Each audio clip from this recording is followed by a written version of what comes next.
So that's a fun thing to talk about. Yeah, guys. Yeah. That's how we start a show. Yeah.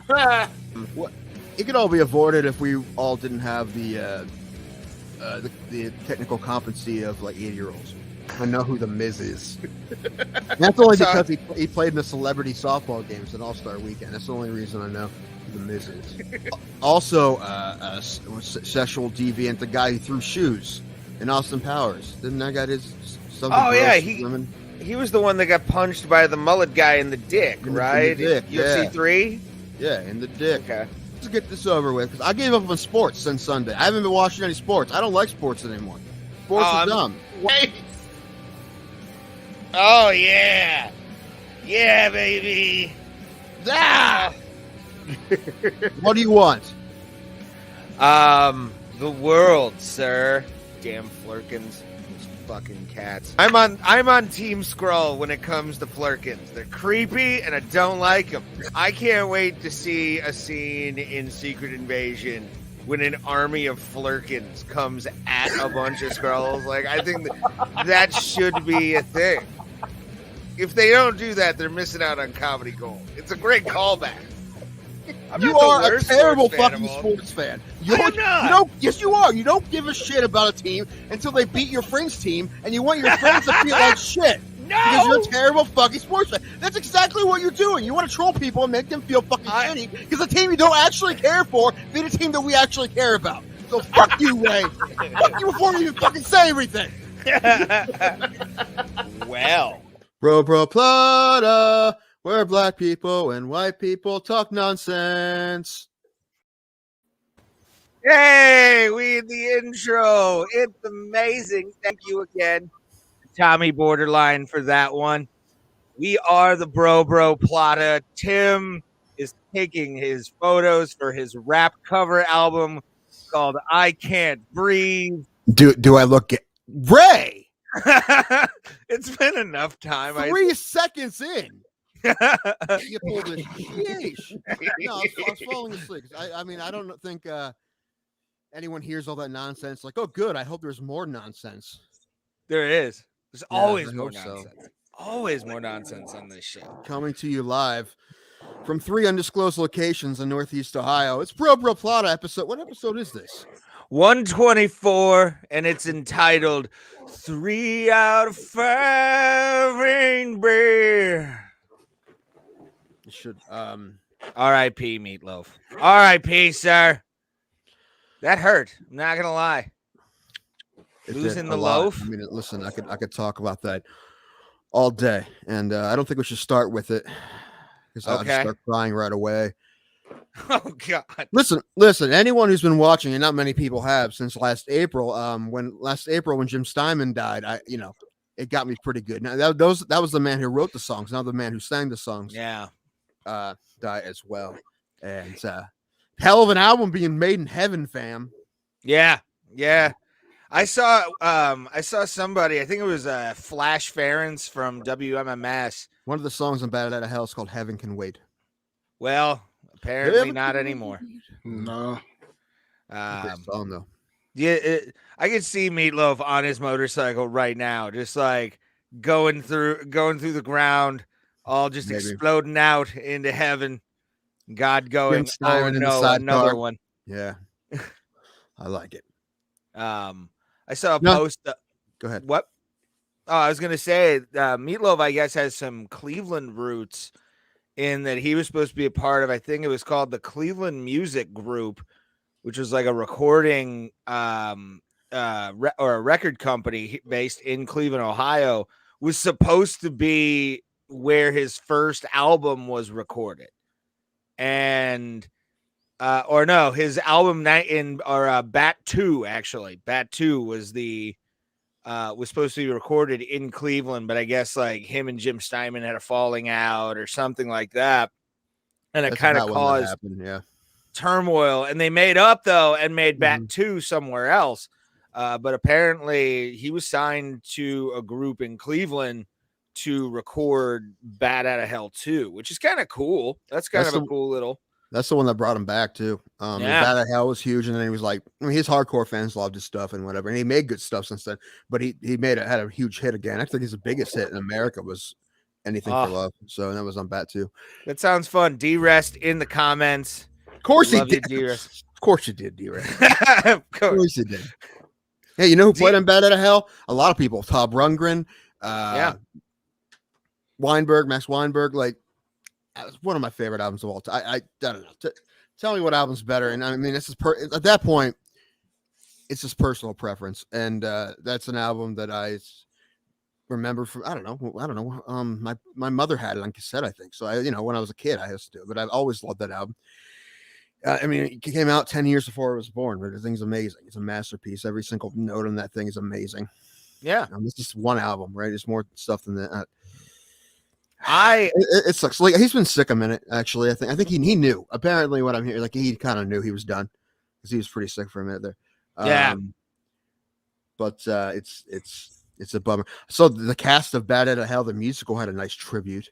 Oh, did they? And then they sang Rock and Roll Dreams Come Through, which is it's a great song. What a great arrangement for that song, too. Great song, number one. We'll talk about fights eventually. Some fights did happen, and we have a new champion and a still champion, and the wrestling chops of Francis Ngannou putting on his visible singlet in that third round. I saw it. He did one of these. Put it on. Started shooting doubles. Dude. Yeah, we'll talk about that fight because I have opinions on that, on Francis's like wrestling prowess in that fight. But most importantly, today is Penance Day for Tequila Quinces. It is. It's Pay the Piper Day on Tequila Quinces. And that's pretty sweet if your name's Tim. Dude, it was for me and Thomas. Not only were my picks wrong, a lot of them on Victor Henry saved your life. Yeah, I know. And one of them I wasn't even that mad about. I can't remember. Todd played the Road to Utopia there also. I was in the seats for that one too. Stop it. Stop with your constant one-upsmanship. This is a bro hood, not a bro me. Okay, that's true. It's not about you, D-Rap. However, this is how we get back at him. We couldn't go to those shows because we weren't conceived yet. Yes, yeah. My parents were a lot more happy. Right. Or Thomas maybe was just a tiny little guy at that point. I think so. Maybe 78. 78. 78. I was just one. Yeah. Okay. Yeah, it's I will say this about also the Meatloaf in Cleveland thing. I read it in the Post, though, how the guy that started the Cleveland music group described his music is it's a fat guy singing melodic rock opera about teen angst. Yeah, that's a lot what that's what Bad at Hell was. Yeah, a lot of it. Most like on the nose description of Meatloaf I've ever heard. I think he was a little less popular than he would have been because he was fat. Some people couldn't get over that, but it was fantastic. And Bad at Hell's amazing. And yes, some people are just like, "What is this? Theater music?" I'm like, it's an epic rock album, is what it is. Listen to that thing. All those songs are bangers. They're perfect. Everything about that album is perfect. In all seriousness, I cannot believe I'm that old, kids. I know. We're looking down at another generation that I don't understand, but I don't understand you either. It's fun. No, they don't. I am an illusion to them. Their brains only question it. Listen, like you're secretly like 58, honestly. Mm-hmm. Like the references, and like you haven't watched any movies since like 2002. Like it's pretty much, yeah. I mean, except that's the Marvel a lie. Movies. I watched Mr. Brooks the other day. The hell is Mr. Brooks? Listen, it was an Oscar snub. What it was for Dane Cook. Dane Cook should have won an Oscar for that movie. Is what he should have.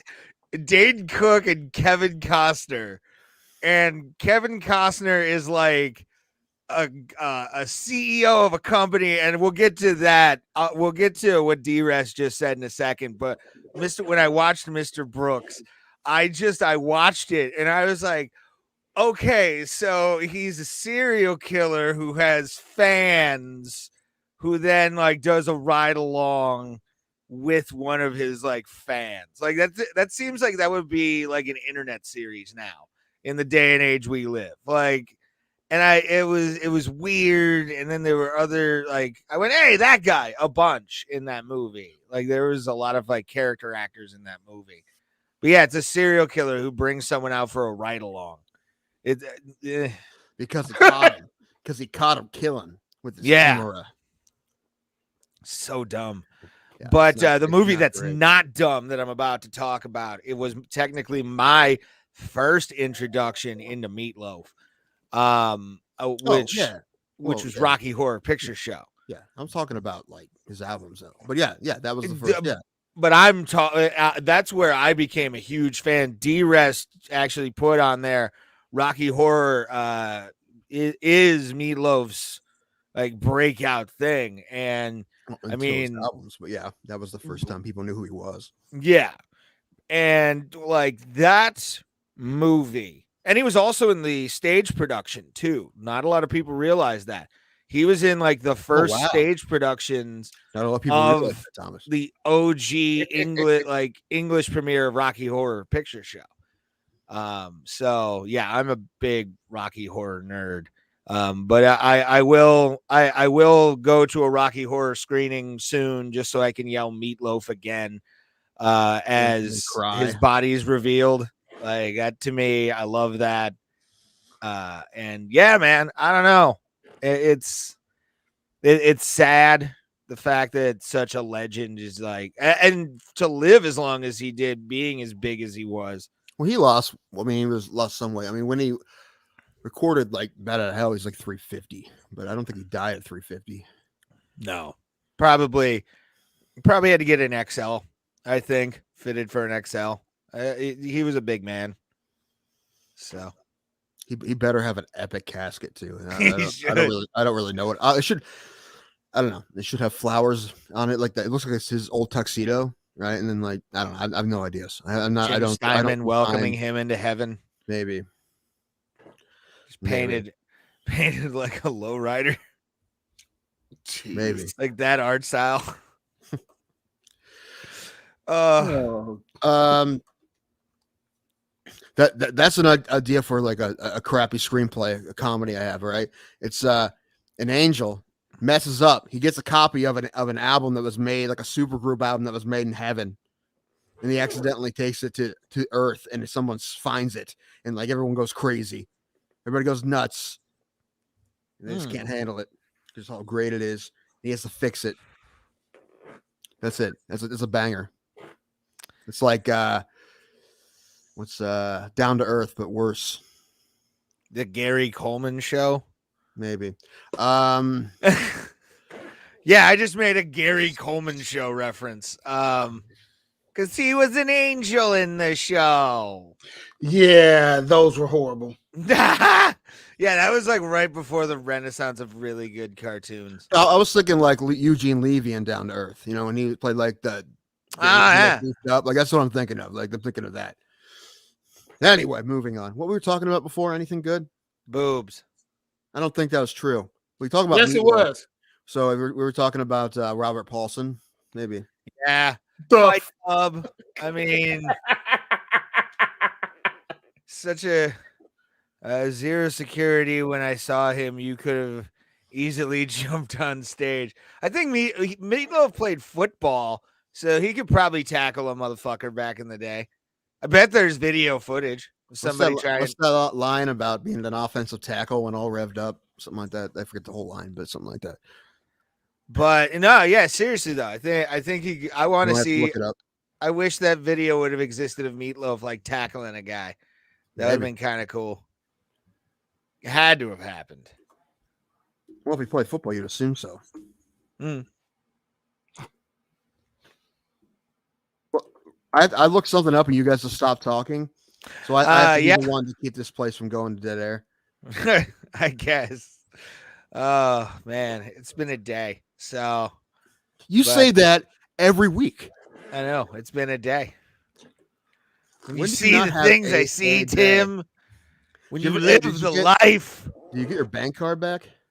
I Oh. actually just got a Saturday was fun. Everybody, I just finished or I watched some of the UFC 270 card. And I watched some of it at the bar, so at least I have that. But Tim almost thought about quitting comedy Saturday. It was almost done. Dude, It's almost. keep doing comedy, you're going to quit 800 million more times. I know. So how it always It happens. was. I couldn't get anything going. It was like watching. I saw a plow truck get stuck in my work's parking lot in like a snowbank for a second, and I felt like that truck. I just couldn't fucking get out. Like I got some laughs, but it was pretty bad. Like it How many was people were there? 200. And couldn't No. make one of them laugh. No, it was a small crowd. It was probably like 20 or 30. Fine. Just blame it on them. I found the lyric because I was a varsity tackle with a hell of a block. When I played my guitar, I made the Canyons rock. That was the lyric I was thinking of. From Also in all Tenacious that D, having the cameo in Pick of Destiny with such with Dio. Ah, talk about legends. Oh my god! And to have it like Meatloaf be Jack Black's father was the best part. Like that made it so cool. Just because you're like, oh fuck, Meatloaf's the dad. Yeah. Yeah, he was also the dad in Rock and Roll Dreams Come Through video. He was also the heart of Rock and Roll Monster. He was. He saved people with the power of rock. Oh, Michael Bay. It's an absolute Michael Bay production. It is hard, Michael Bay. It's he also did anything for Love video, which is also just straight up just Michael Bay. Oh, it's a little pervy. It's over the top. There's explosions for no reason. Like it's Michael Bay. Meatloaf's dressed like a gargoyle. Yeah. It's such a weird the Meatloaf videos in the 90s. Angelina Jolie withstanding. We're just weird. Like the Michael Bay ones. They were it's because of Michael Bay. Yeah. Yeah. Dude. You know what though? I do say I want Michael Bay to make more music videos now because I want just over the top ridiculous $30 million music videos. Oh god damn it. No. And the show just got more pretty again. It did. But anyway, my favorite like over the top music video I've ever seen that was like big budget was Travis Tritt doing this thing called Tell Me That You Didn't Say Goodbye. If you've never seen that video, like it makes a Michael Bay video look like it was made on a budget of $800. Plus also he plays like a war vet that's injured. It's a really weird fucking movie. But it was like 3 parts too. I don't think I know that one. What are we looking at? If only it was awesome and the song sounded exactly like the album. Zero Difference 78 because it was still for what was I gonna say? Something. Oh, Sabaton videos. How much money they put in those things, man? Sabaton videos? Yeah. Like there's some high quality videos, man. Well, the record company is probably like, we need the best people for the war that we're about to put on. Apparently, that ends. Just the graphics and shit, the CGI they use in those things. Yeah. Bring what was that big ship? I forget the one song. What's the name of that ship? I don't know, but that doesn't matter. Apparently, we're all over the place. Sorry, worst show ever. We'll talk about fights. We'll talk about fights. Worst show ever. I don't know what you guys say. I think the show's amazing. You guys are over here every week talking shit about our own show, and I don't like this. Is true. I'm just wondering who I'm always Sabaton optimistic. is, and I'm sitting back here learning. Oh, you've never heard of Sabaton? You don't know who No. Sabaton is? No. I honestly and cannot believe that. And you're a metal? You call yourself know. a metal fan? You're a metalhead and you don't know who Sabaton is. They're fucking awesome. I've never seen their music videos, but I've seen their live stage performances. And their live stage performances are dope. They've got tanks on stage. I almost want to take the hit. That's how bad I want to watch you guys watch a Sabaton video. No, I'm watching. I mean, if we turn the sound off, we could possibly get away with like 40 seconds from what I've seen on their live performances. Listen, we're not going to lose anything. They're not going to take us off because people do reaction videos all the time. We're just not going to be able to get monetized for this video, which they weren't going to do anyway. It is a good point. Dude, before we do that, holy shit. Yeah, it's tits, dude. Like, dude, all their songs are about wars. Like, yeah, they're all historically accurate war songs. They just put a song out. Wait a minute. Oh, did they? Yeah, they did. Yeah, No Bullets Fly. That's a new one. That's not a video though. Where's that one I was talking about? Bismarck. That's the one. Bismarck. I think I've heard that one. 57 million views 2 years ago. So people like this band. Is what I'm saying. They're coming to the U.S. with their. They're not coming to the U.S. Never mind. I don't think they're not coming to Cleveland at least. I'm trying to. What was I gonna say? I sent you something before the show. I hate you so much, dude. Like, not only was it bad, it made me angry. I know. It was. I was listening. Meatloaf got a wee bit upset with Jim. Jim gave Total Eclipse of the Heart to Bonnie. Okay. That was one of the things that but I couldn't see. No, I can't see. Meatloaf singing Total Eclipse of the Heart. I could. I can. No, not well. It's a Jim Steinman song. It would have been fine. Like he didn't record Rock and Roll Dreams Come Through first, but you hear his voice on it, and also that Celine Dion song. He recorded that too. So I know. I think it's the only one he may have not recorded. But listen, he got to sing all the other Jim Steinman songs. So one, and maybe one of the more famous ones, and it's a great one. But I mean, he sang so many other Jim Steinman songs. So I mean, come on, we can't complain too much. Obviously, they got. I'm not saying that. It's just like I can hear Bonnie Tyler in my head, just being like, "Nothing I can do." I can't see Meatloaf being like "Nothing I can do." I can absolutely. Total Eclipse of the Heart. Like I can't. Because it's a Steinman song, man, and most Steinman songs were sang by Meatloaf, so I can absolutely see it. That shit is right up my alley. I will be downloading. Sabaton?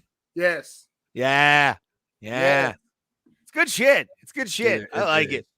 But we need to get down to this because I sent you this and you immediately sent me that we're not friends anymore. One of your regular. I was not happy about it.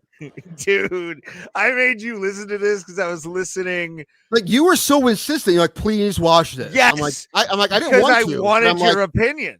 I'm like, fine. And then I watched it and I'm like, yeah, asshole. Like, I didn't expect it to be good, but I didn't expect to be pissed off about it. Like that other song, Don't Tell Me How to Live. That didn't piss me off. We're talking.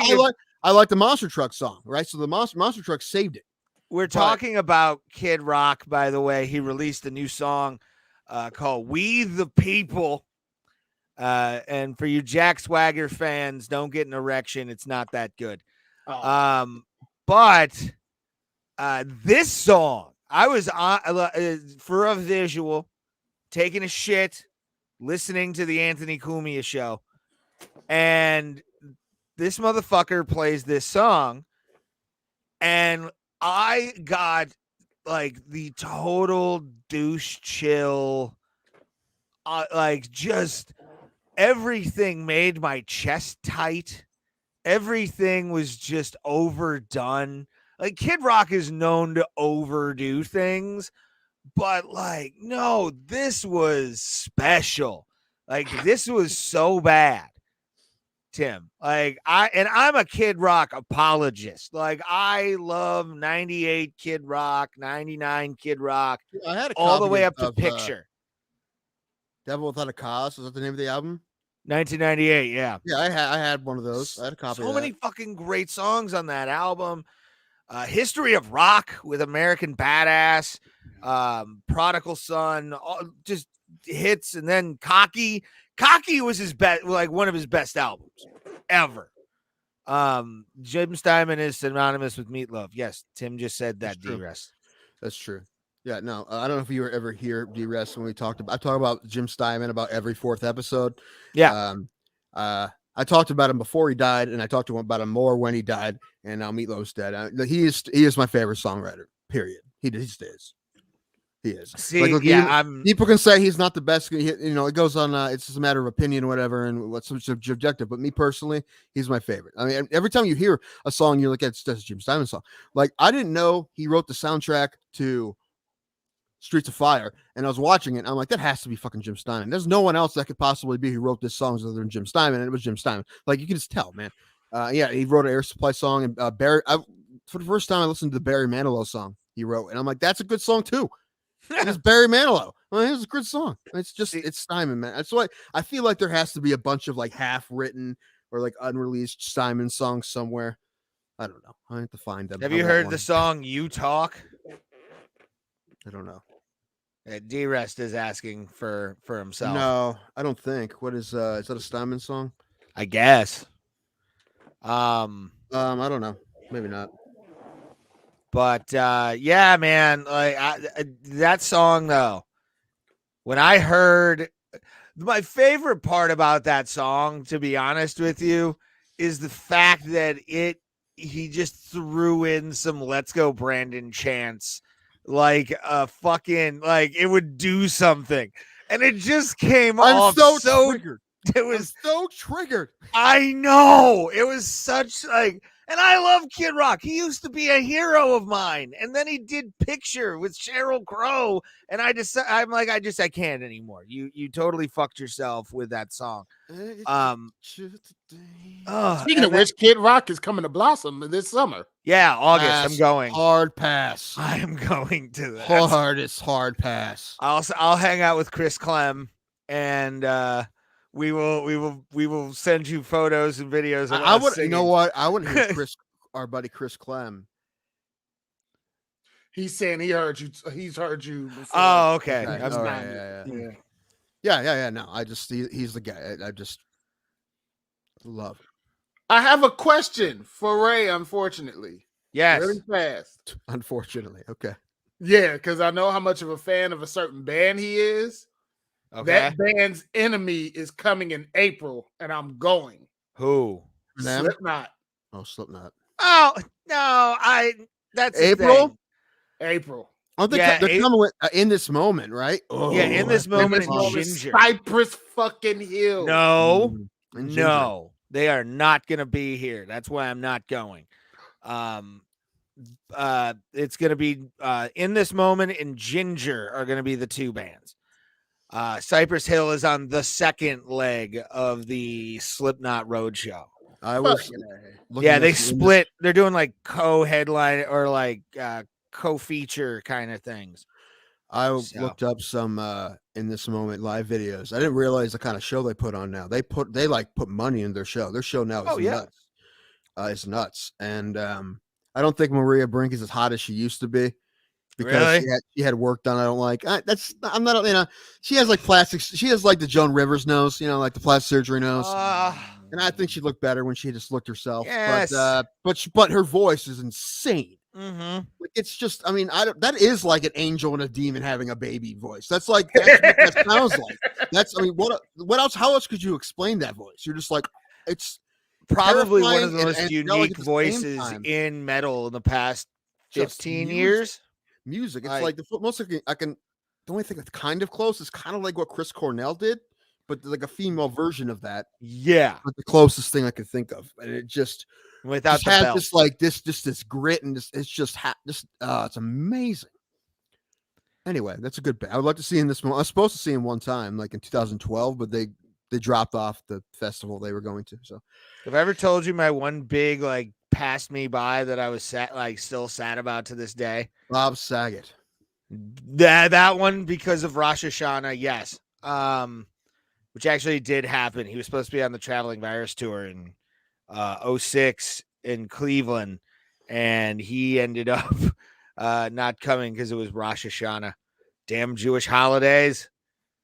I love the Jews, though. Great people. Yeah, you had to say that. So we're not. No, I spray a lot of Jewish houses.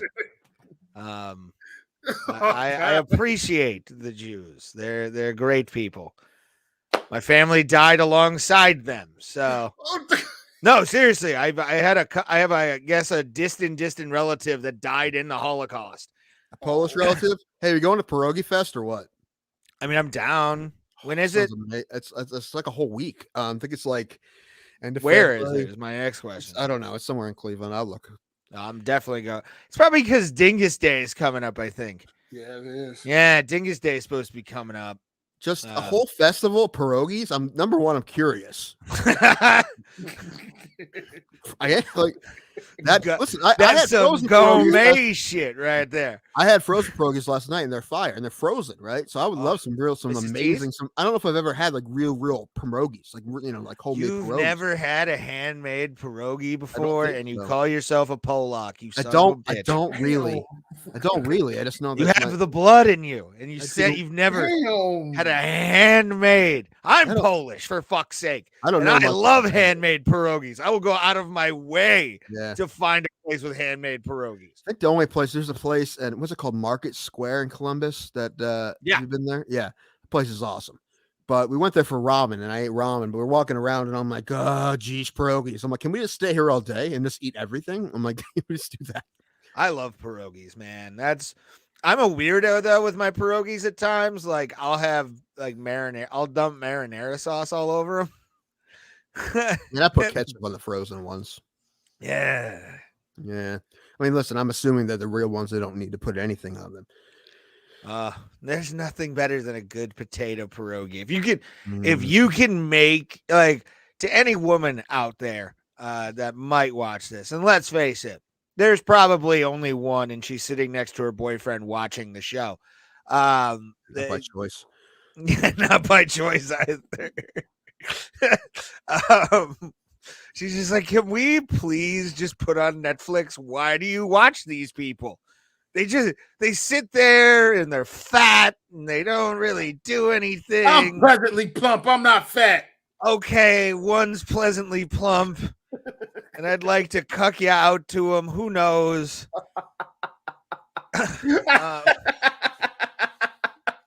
But no, like being a Polak, that's like I was fed those at birth. Yet I don't like sauerkraut. It's a weird thing. I think it's because I have memories of Germany from ancestors past. Really? I think. Are you an Infinite? Yes. Have you guys seen Infinite? It's such a terrible movie. Do not watch it. It's so bad. It's so bad. Like I text our buddy Alan. I'm like, do not watch this movie. It's terrible. He's like, I already saw it and I loved it. I'm like, how is that possible? It's so bad. Oh man. Okay, Pierogi Week. It's February 28th to March 6th. Oh, okay. I would have to say Sausage Party is one of the worst movies I've seen recently. No, it's not. I love that fucking movie. Dude, it is so. I watched it at my buddy John's house last week for the first time ever. Never seen it before. Apparently I've seen the Goonies before too, but it never stuck. I don't know. If it didn't, before that, if it didn't have John Wayne punching an Indian, I really didn't give a shit. You know, like, at 9, I was like, "Get over here, Chila South." Dude, one of my favorite scenes in any John Wayne movie is McClinic, which is a great flick. Like it's what it is for the time, and there's a big fight that breaks out, and there's this Indian like walking around, like just going, "Oh, Madeline, great party." Like, what? But my favorite line of the whole movie, and it's just because it's so random, is that Indian out, like, as the fight's beginning, like the fight scene starting to like go downhill, both literally and figuratively. He just goes, "Oh, Madeline, great party, but no whiskey. We go home." You're like, what the fuck, man? You watch it now, you feel uncomfortable, but like when I was 9, I loved it.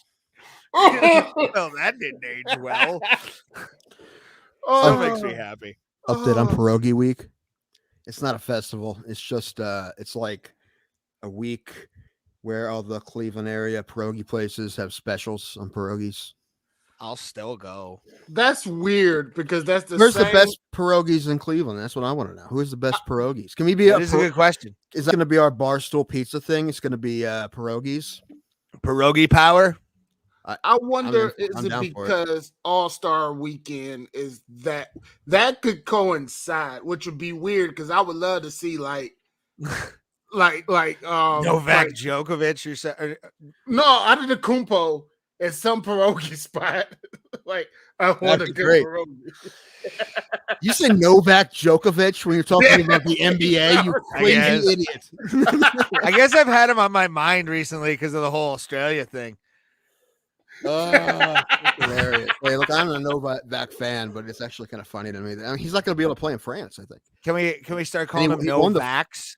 Oh, I think number one. There's no way you're the first person to say that. Yeah, no probably way. Not. Yeah. Fox News probably had that as their goddamn. There's a statue of him in front of him. Speaking of that, we're going to be talking. Asian guy's going to burn. We're going to be talking about Fox News a little bit later. All right. Oh, Jesus Christ! No. Oh, okay. I've probably seen what you're talking about. So you probably have. I haven't. So I'm excited. It's amazing. But no, yeah, that'd be kind of cool because also there's gonna be a fan fest, right, for that. Yeah. Oh, the All-Star game. Yeah, there always is. I want to go to that. Because I've been to the MLB one. No, you don't. No, you don't. Why not? That's where the hoes gonna come out. Yeah. You're gonna see hoes in. I don't care if it's like it is outside. It's leather skirts to the cooch with stuff frozen. Yeah. That's what I'm expecting. Thomas, we're going to a UFC event in March. Like, what do you think's gonna happen there? Like, well, it's all sweaty dudes mostly. Yeah, no, but going to MMA events is like, chicks are not nearly as hot as they think they are. And then guys in like flexion shirts that are 3 sizes too big and bedazzled jeans. Mm-hmm. It's like going to the zoo. It's going to be amazing. I've never been to a UFC event, but that's just all the local shows I've been to. So I can imagine like a big one. It's going to be amazing. Dude, it's a veritable like menagerie of people. Matching douchebag out. Let's all get frosted tips. Yes. I mean, like, I have to be the kind that wash out. Like, I can't, I will go full situation for that fucking. I'll start working out tomorrow to get ready. I might get down to like that is like on brand for this podcast for us to make fun of the people that we want to watch the show. by dyeing our hair and then spray tanning ourselves. I'm down. Listen, we call ourselves Bro Plotter. Like, we don't like it's an ironic name, the Bro. The bro thing, because we're not like frat bros. We're just guys. We're dudes. Whatever. Yeah. So that's what we call ourselves. But and we think it's funny. I love the name. I don't know about anybody else. I love our name, but I think that's very on brand if we would do that. So matching outfits, matching affliction T-shirts. Yes. Or what's the cheapest? Can you still get like MMA Elite stuff? At Walmart, I had to. They still have them? Is it still available at Gabriel Brothers? So. That's where I got my last couple. I mean, I know somebody that got some. Did it say what now, Thomas? Oh no, I've always told the strip club story. I went to a strip club with a bunch of pro wrestlers that were in MMA Elite like gear from head to fucking knee, like and flip flops because it was fucking July in West Virginia. Extreme Couture by Affliction. Ooh, I think I still have an Extreme Couture T-shirt. I have a red and gold Extreme Couture T-shirt somewhere in this house, and I will pluck that bitch out for the podcast for that show.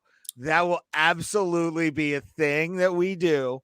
Listen, if we can get Alan to do it too, so there's at least 3 of us. Well, Will John do it? Jeans with crosses, like with diamonds. I'd wear all these things on the ass. I will wear all these things if I don't have to pay for them. D-Rest, what's up, man? Send us some stuff. Send us send us ducats. Bedazzled cross jeans and MMA Elite t-shirts, and we'll and coupons for a spray tan, and we will do this for the podcast. Tim, you see the news? Dave Ortiz is in. What? Oh, David Ortiz is in. Oh, David Ortiz became a Hall of Famer? Yep. Good. That's gonna be a whole thing, man. Is it? He was on steroids, Ray. So yes. Who else got in? Yeah, that is true. That's all I saw so far. Oh, they must be announcing it now. Yeah. Yeah, it must be live with that now. Oh, okay. Well, good for him. I mean, listen, with his numbers, he absolutely deserves to be in. So I'm looking at an ESPN article right now. There is people that say that because David Ortiz got in, that Barry Bonds should be in, which, I mean, sure. Ooh, we get MMA whole tees. I like that. We'll wear those too, but I'm afraid. Well, they have a sense of humor. They'd understand that if we wore their t-shirts with spray-on tans and frosted tips and bedazzled jeans, they would think that was funny. They think that was funny. They they understand. Oh, fuck yeah! They think that was funny. A nice big gold watch on our wrists. Sure. If you guys spray tan, I've got to take pictures. That pictures have to be taken. Oh, the gram will be electric that day. How long does it last? I mean, it washes off. If you find the wash-off kind. Let's just get the kind you put on yourself and just put it on our faces, really crappy, and then on our hands. Oh God, we'll look like we're trying to do Soul Man 2. Oh geez. Nobody? Okay. No, I got it. I was lost. We talked about Soul Man. Soul Man. Do you remember Soul Man? Oh, that horrible. Oh God, no. No. Oh God. That's a cringy movie. That is the cringiest of cringy right there. So yeah. It's that movie. When I first watched it, it was like, I think I watched it when I was a kid, and then I watched it with like older eyes. I'm like, oh, this is not good. Like, he looks like Justin Trudeau. Oh, that's why we didn't hear. Ortiz was the only one that got in. So Bonds didn't get in. Schilling didn't get in. This was his last year. Schilling didn't get in. Which seems weird because Schilling, I mean, they didn't put him in for, I don't know. I think it's partly baseball reasons and also like his political view reasons, which is weird. And Ortiz not in. I mean, he got 77.9% of the vote. You need 75 to get in, which I think needs to be raised. That's just me to 85. Because Andrew Jones only got 44.1% of the vote. How'd Omar do? 3%? Probably 9. Probably 0. He's not even on the list, sir. Negative. He was like, if this shit didn't happen, or these allegations didn't happen, or the things he didn't happen, may or may not have done, allegedly did. They're probably he would have been in. He would have been in. Like he was on the uptick. He was getting close. He was gonna get in. Which as an Indians fan is great, but now, like I said, it's the biggest heartbreaker as someone that was my hero growing up. Was on Word of Scott. I remember that day very well. We did a show after we had found out. Yeah. Jesus Christ. Gary Sheffield only got 40.6. Interesting. Todd Helton got 52. I'm surprised by that. I thought he'd get a little lower, probably 36%. Here's the biggest. Bonds 66% in his final year of voting. He can't get in now this way, and there's other ways you can get in. But Kurt Schilling 58.6 final year, and Roger Clemens got 65%. 65.2. Yeah, final year. So who's getting? I mean, Todd Helton is at 52 where he is now. He'll probably get in. Billy Wagner will probably get into. Like, I don't know how many years left some of these guys have. Yeah, Omar went down to 23.9. Ooh, surprised he got 94 votes. I'm surprised he even got that many. Yeah, me too. Tim Lincecum 9 votes. Wow. I said it before. Like if Tim Lincecum would have like died instead of getting hurt, he would have been in the Hall of Fame. Yeah. Which is weird when you think about it, right? Because it wasn't his fault he got so injured, right? But he was so good when he was at his top. He was untouchable. Anyway, Anyway, guys, coming soon. The Bro Baseball podcast apparently is the spinoff. Yeah, it'll be fun. Bro, I can and the spin-off podcast about the Star Wars universe called The Book of Bro Fett will also be coming up. I still haven't watched that. I'm gonna wait for the season. I've watched a couple episodes. It's not bad. It's just not super. I'm in love. Yeah. I'm in love. Yeah. You like Frank Trigg? Frank Trigg's in there. I saw that. He's also in the cage at UFC 270, which was cool. I texted my buddy. I'm like, Frank fucking Trigg, and he was like, yeah, he refs from time to time. Almost dropped my Gatorade and tequila. That was that that you just experienced. And but I just told when my buddy was like, yeah, he referees from time to time. I'm like, yeah, but it's a nice little gift, to be honest, to see Frank Trigg back, a UFC legend, just being the Frank Trigg that he is, but in referee form. You know what, man? If he would have stopped that first fight early, man, I would have had to do 4 shots, but he didn't. He let that chick keep going, and then she got submitted. Man, listen. Okay, so Demopoulos, right? The first fight, Demopoulos and Juarez clocked her. Demopoulos was down. I thought they were going to stop the fight. Frank Trigg, I believe, was the ref in that fight. Didn't stop it. Next thing I know, she gets her in her guard. She ends up armbarring her. I'm sitting on the edge of my seat, like, oh shit. She's going to get knocked out in the first round. I'm going to have to do 4 shots. Oh, shit. Oh, shit. Oh, shit. Next thing I know, she submits her. Awesome. Wait a second. Didn't somebody have Gomez Juarez? Look at the list. Thomas had Gomez Juarez. Shit. Yeah. How many shots am I in line for? You better start, man. like, say, sir, 6. There it is. Yes. You have enough. I posted on Facebook. It's 4 for Gomez Juarez. It was 1 for the guy Pierre beat. What was his name? The Portugal guy.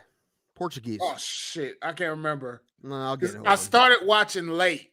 Like I think I caught Moreno. Filho. Yeah. And then you had an extra shot, so that's 6. And Ray has 5. 4 for Pete Rodriguez getting smacked to death. Dude, Kay Hansen losing that fight. Good fight too. The Kay Hansen fight. The chick that beat her did a really good job in that fight too. She's just bigger than her. She used her reach fantastic, and she kind of got a hold of her and bullied her. She did a really good job. She wasn't supposed to win that fight, and she did. So Kay Hansen and then Pete Rodriguez was for Pete. I mean, not for Pete, for Raymond. So, and then Alan and I got lucky. We both had fighters that got knocked off the card. Yeah, two fights got knocked off the card. So Alan and I both had to take the backup fighter, who was Francis Ngannou. So I was sitting on the edge of my seat that main event. We both were just like, seeing if he would win that fight, and he did. I didn't pick him, but he won the fight and looked great. And because of that, and the win by Demopoulos, I didn't have to do any shots today. So this is good because I didn't even buy tequila. You son of a bitch! You're not even prepared. My brother bought mine. Why couldn't you get yours?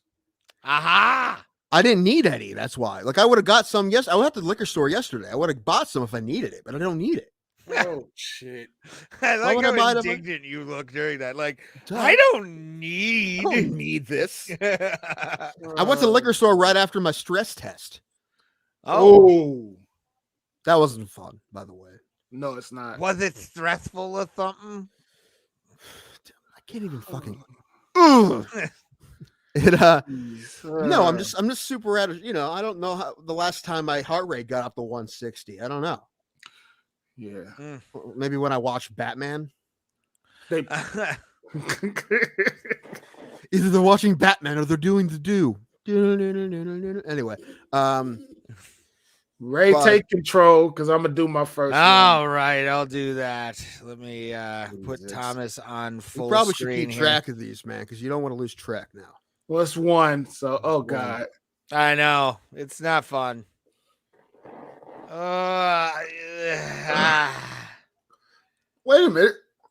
Oh God, he likes it. No, Thomas, you might as well knock another one down. You have 6 to do. Like that's a lot.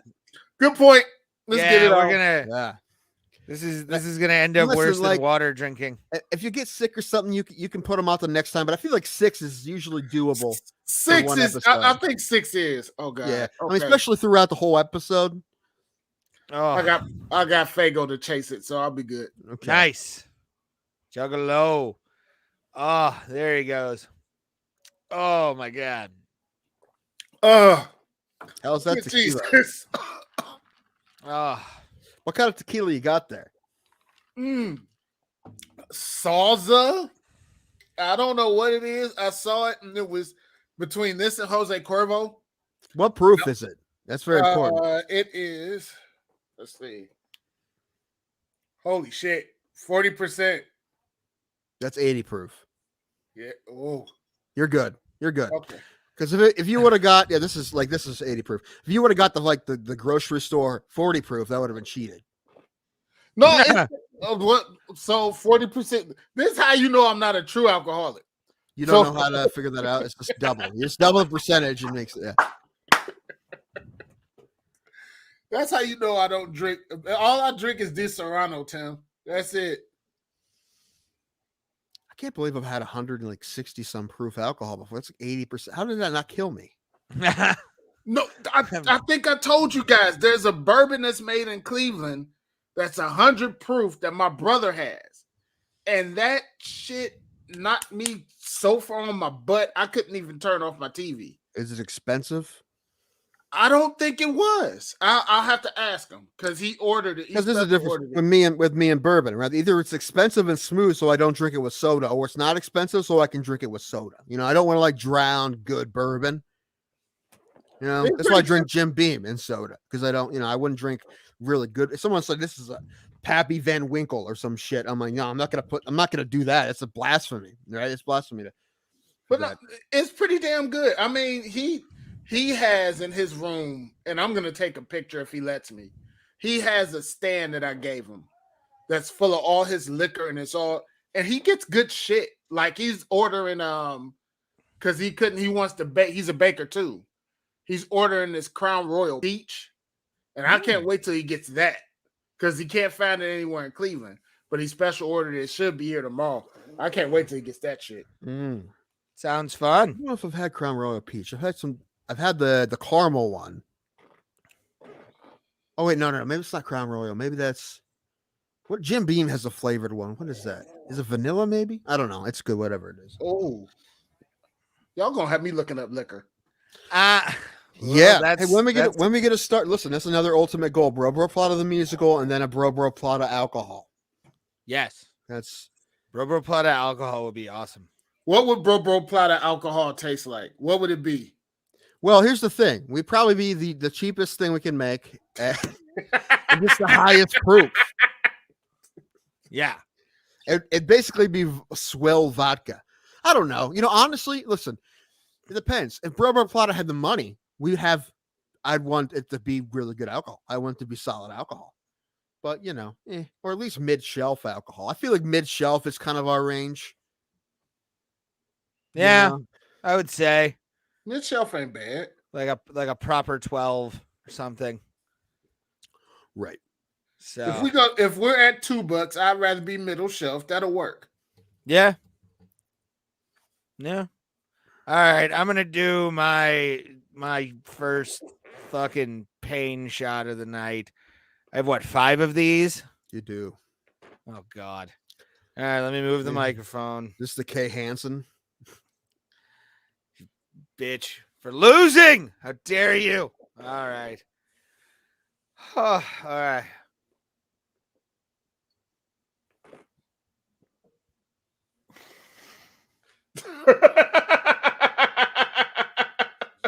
Are you gonna snot rocket again?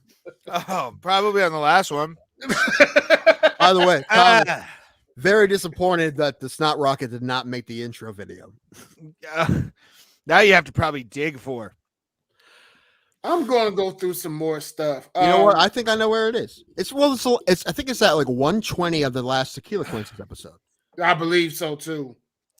And also, if you're just joining us, we are doing Tequila Quinces, where we do, and it's warm. That's the bad part.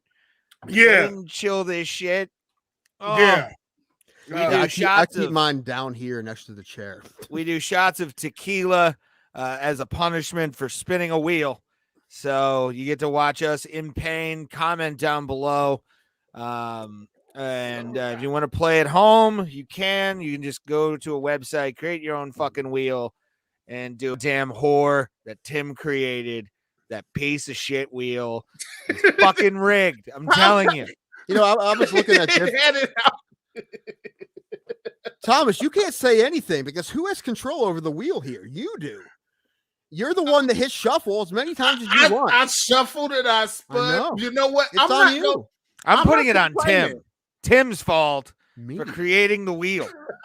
Your hands typed those names in those slides to make the wheel. Well. I had to do plenty of shots as well. Okay. Your blood is like, it's like the Price is Right wheel. Your blood is somewhere in that. Okay. All right. You never heard that rumor? Someone died in there. Nice. No. That there was like a dumb rumor back in the day that the Wheel of Fortune wheel was like full of blood. Wheel of Fortune or Price is Right? It's two different. Price is Right. Price is Right. That's it. Yeah. But that. Yeah. Now I'm gonna do my second one. That way I can get at least I can go probably smoke a bowl and pee. So I can get through this awful experience that is tequila quences. So we do this because we like pain, I guess, guys. So I'm ready. Put me on full screen. Tres, dos, uno.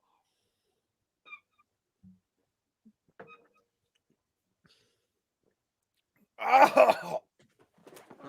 Oh. Oh, it's so warm. Oh. Oh my God. Oh, sweet Jesus. The God I ate before this, man. Like, this is going to be a painful night. Yeah. I'll tell you what, man. My grandfather has a bunch of moonshine that he made over the however long, and he doesn't really drink too much anymore, especially after his medical issues. By the way, he's home. Okay, good. Good to know. He got home. Yeah, I mean, I'm not going to too many details when we're live, but like, I didn't think that was going to be a thing. It'd be possible, but he is home now. It's a miracle. Anyway, which is great. But next time I go out there, I could probably bring a lot of moonshine back, and then I can just give you each a bottle, and then we can. Well, I was about to say. UFC, not a UFC. We do a UFC on moonshine. That would next month. We drink moonshine next month. Watching UFC 271 Adesanya versus Whitaker. Oh, you know, I don't know if I'm going to be able to do that here because my dad's going to be in town that weekend. All right, March, whatever. I know it's unfortunate. I'm like, oh, we can do it. Then I'm like, crap, I think my dad's coming to be around. Shit, we could just do a fight night and call it full moon fight night. Oh yeah, no, we can. Hey, listen, it's our game. We can do whatever the fuck we want. We can. That's why the fuck we do this show. By the way, if you are watching this video or watching live, we are gonna start having a tip jar on Twitter. We are. So go, because we have that, I guess, capability to do through Venmo and all that kind of stuff. So we're gonna set up a tip jar on our Twitter. Go to our follow us at Broplata. That is BROPLATA. We don't say that we need your donations, that we deserve them. But eventually, like, it costs $1,100 to watch pay-per-view. So that's basically where it's going to. Anything like until $1,600 this year for pay-per-view. It would take a lot of money and tips for us to not be for us to be in the black as far as the show goes. It would take a lot. So to be honest with you, I just want to recoup one thing and one thing only, and that is StreamYard. That's it. And that's even a few $100, right? A year. So yeah. So that's all we ask for. The cup price per year of a cup of coffee. Maybe later on in the show we'll ask for more, but right now we're just being very humble and know that not a lot of people watch. And we appreciate everybody. Seriously, we appreciate all of you. We love all of you, and we have a lot of free entertainment options, and we like that you're spending your time, your limited time on this earth with us a lot, and All of you mean a lot, but yeah, we're asking for a little bit more. But listen, it's not a big deal. If you're like, yeah, no, we don't give you any money, fine, don't give us money, that's fine. But I'm saying it would help if you have some more than you can spare, because we don't charge for comments, so leave them wherever you want. We just ask that you kind of do a donation. We don't ask. We're asking, would you please? But it's okay. I want to listen. Is it being confusing? I don't want to seem like we're begging. We're just saying like it would be really cool because we do go in the hole for this show. Yeah, and none of us have money. No, well, just enough to do this. Well, I mean, you don't really though. I mean, like not money. You know what I'm saying? I wish you have a job, and so does Thomas. But neither of you guys are like rich. You're fine. No. And Ray lives with his mother. If he didn't, he'd have less money. I would. That's why I'm waiting for that's why I'm waiting for like the wave of foreclosures to happen on people's houses, so I can like swoop in at like $100,000 because I know there'll be like a 150 that's not selling at all. I'll take it. I don't care. I think that's gonna happen in a couple of years, right? It's gonna happen in a year. Yeah. This year is gonna be. There's gonna be a lot of foreclosures this year with cars too. Yeah. Oh, yeah. There'll be repos. I'll probably buy a repo car. It'll be a good time. There's a Honda Civic that's a Civic SI 2022 that sold for $48,000. A freaking Civic. Civics, listen, that thing will last 40 years. I mean, Civics will last 40 years. It's not worth $50,000. It's a good car, though. It's an excellent car. I do not disagree. It's a wonderful car. Like if I had fucking money, I'd probably have a Civic. I'd have other cars too, but the Civic I'd probably drive more than anything. Yeah, it's a reliable car. I'm not a car guy, but actually, like I want my next car maybe will be an electric car, maybe. Just because of how available they're going to become, right? And how long I need to keep my current car. Yeah, you can buy one right now from Tesla for like $3,500 without like major specs. There was one or 35,000. I mean, that's not that bad. It's a two-seater. Who made it? Mitsubishi, I think. And it's like a little two-seater that I could have bought for the same price as I bought my car for. But the range isn't very long, and also I don't have anywhere to charge it right now, so it wouldn't be really worth it. But the thing is, I'm like, oh look, I can't afford an electric car. I almost went and drove it because I was curious. I never drove an electric car, and I liked it. I almost bought a truck the other day. You told me you were looking at trucks. Yeah. What kind of truck? Any, really. I saw this like Dodge Ram that I really liked and was like, oh, I want that truck. And then I'm like, I don't know if I want that truck right now. Probably in the summertime I'll buy one. I'd have a truck if it made sense for me to have a truck, but it makes zero sense. When I was in Texas, I had to buy a car down there, and I bought a Civic, but I looked at a truck. I'm like, this makes zero sense. I have to drive a lot. I'm like, why would I have a truck? Up here, a truck does make sense. Like down there, like a regular car makes sense because everybody has a truck down there, so you want to seem cool in Texas and have a truck. Anywhere south of like Cincinnati, everybody has a truck. So I've been to places where it's like cornfields, and in the middle of it, there's just a row of trucks that you're like, is this a fucking like Ram dealership? What is this, dude? All right, listen, forget about the tip jar. This show needs to go huge, gigantic, huge, so I can buy a F-150 Lightning. Ooh. You want one of those? Yeah. You should get the Rivian. Whose is that? Rivian is an upstart company. They're electric. I love upstart cars, huh? All right. They're worth $90 billion and only been in existence for like 2 years. But their trucks and their SUVs are getting great ratings. Ooh, as far as EVs. Yeah. Their windows don't break when you throw rocks at them. Right. Is what you're telling me. I assume that eventually in our lifetimes, we all live to least average age for us. Then so we'll 52. We'll probably have electric cars, and also Ubers will be self-driving. So I do not want that. I am really excited for self-driving cars. I'm excited to take a ride in one. I'll do it right now. I'm excited. There was a movie that came out a couple of years ago, and I can't remember what it was. Is it Hellvan? No, it was they were in the future and everybody had self-driving cars. He kept his like 70-some Mustang because he was tired of self-driving cars.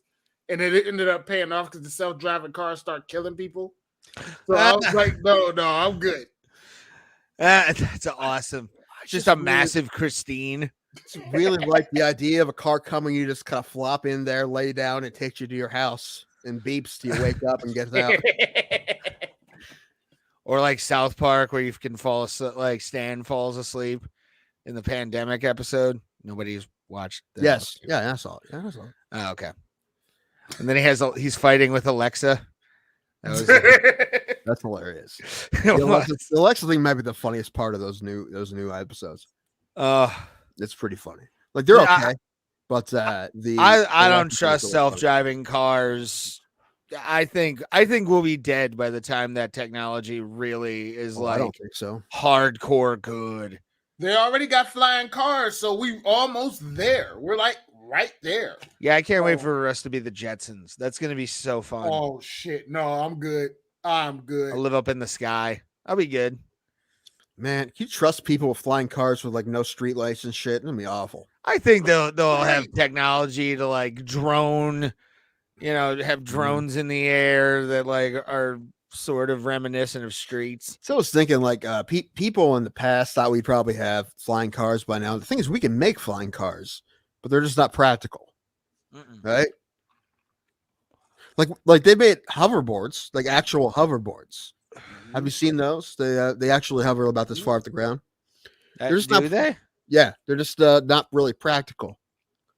Because they don't work on water. Technology. They use the technology from these trains in Japan that they actually go so fast they actually float above the rails. Yeah. So they basically did that in a circle, and that's how it makes it left off the ground. Pretty cool. Yeah, it's like a magnet technology almost.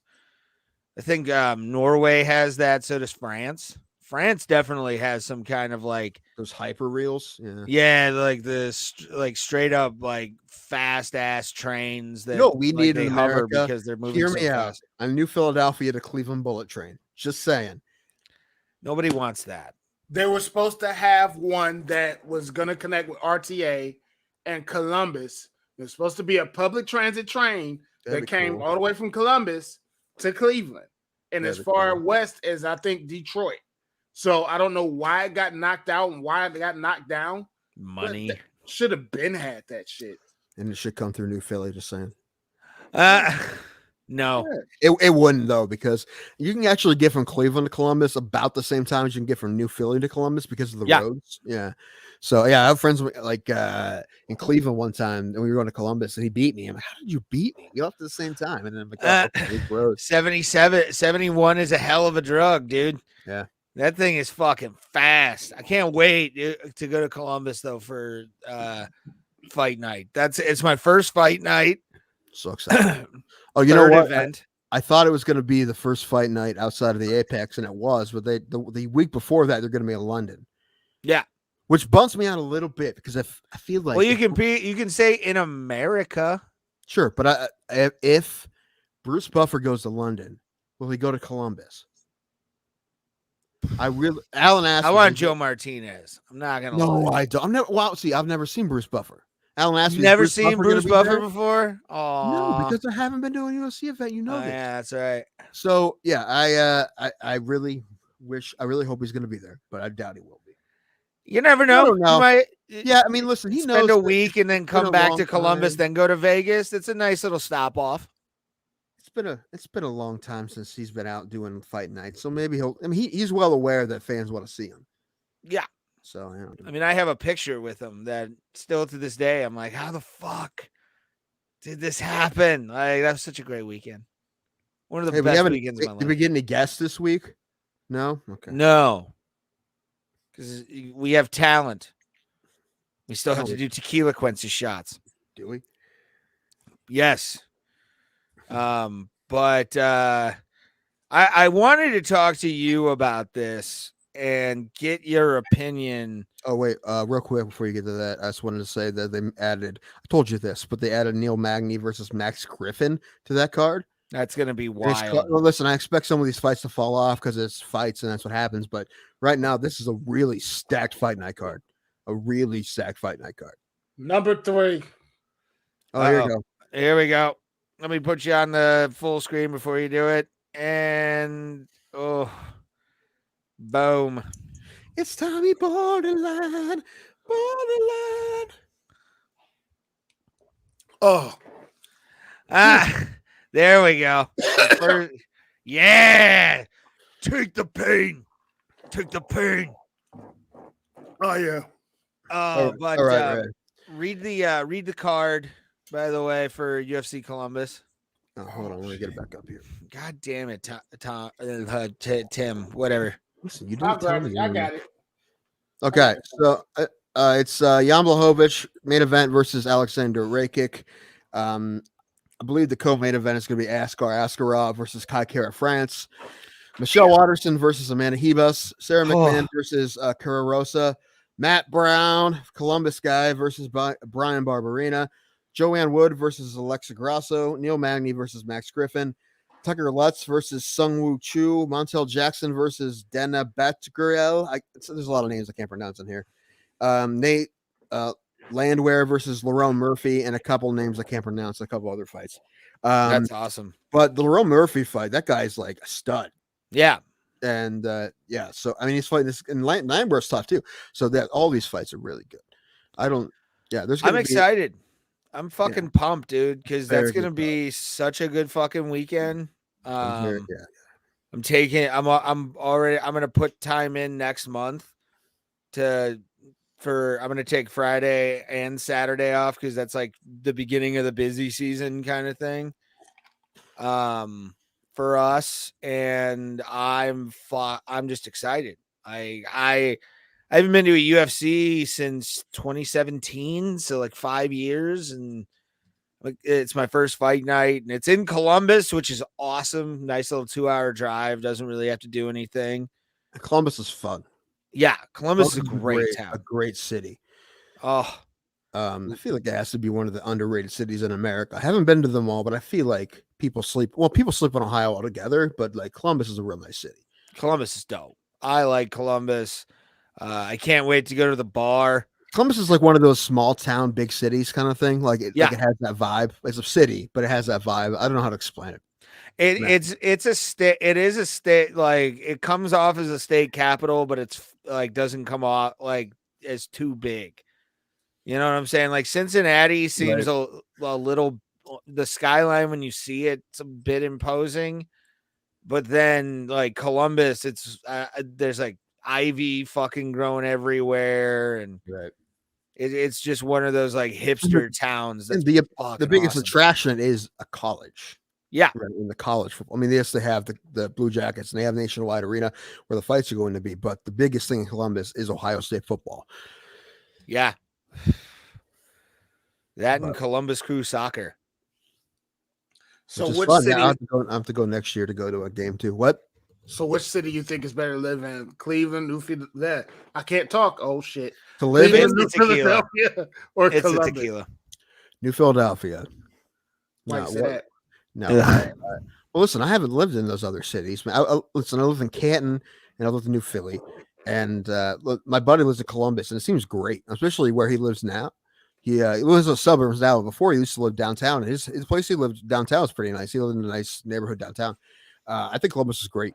Yeah, I don't know that many people that live like close to downtown in Cleveland, but listen, I know there's nice places in Cleveland. You know, like Lakewood's a great area, so they're probably all about the same. I don't know. Well, not New Philly, but Columbus and Cleveland.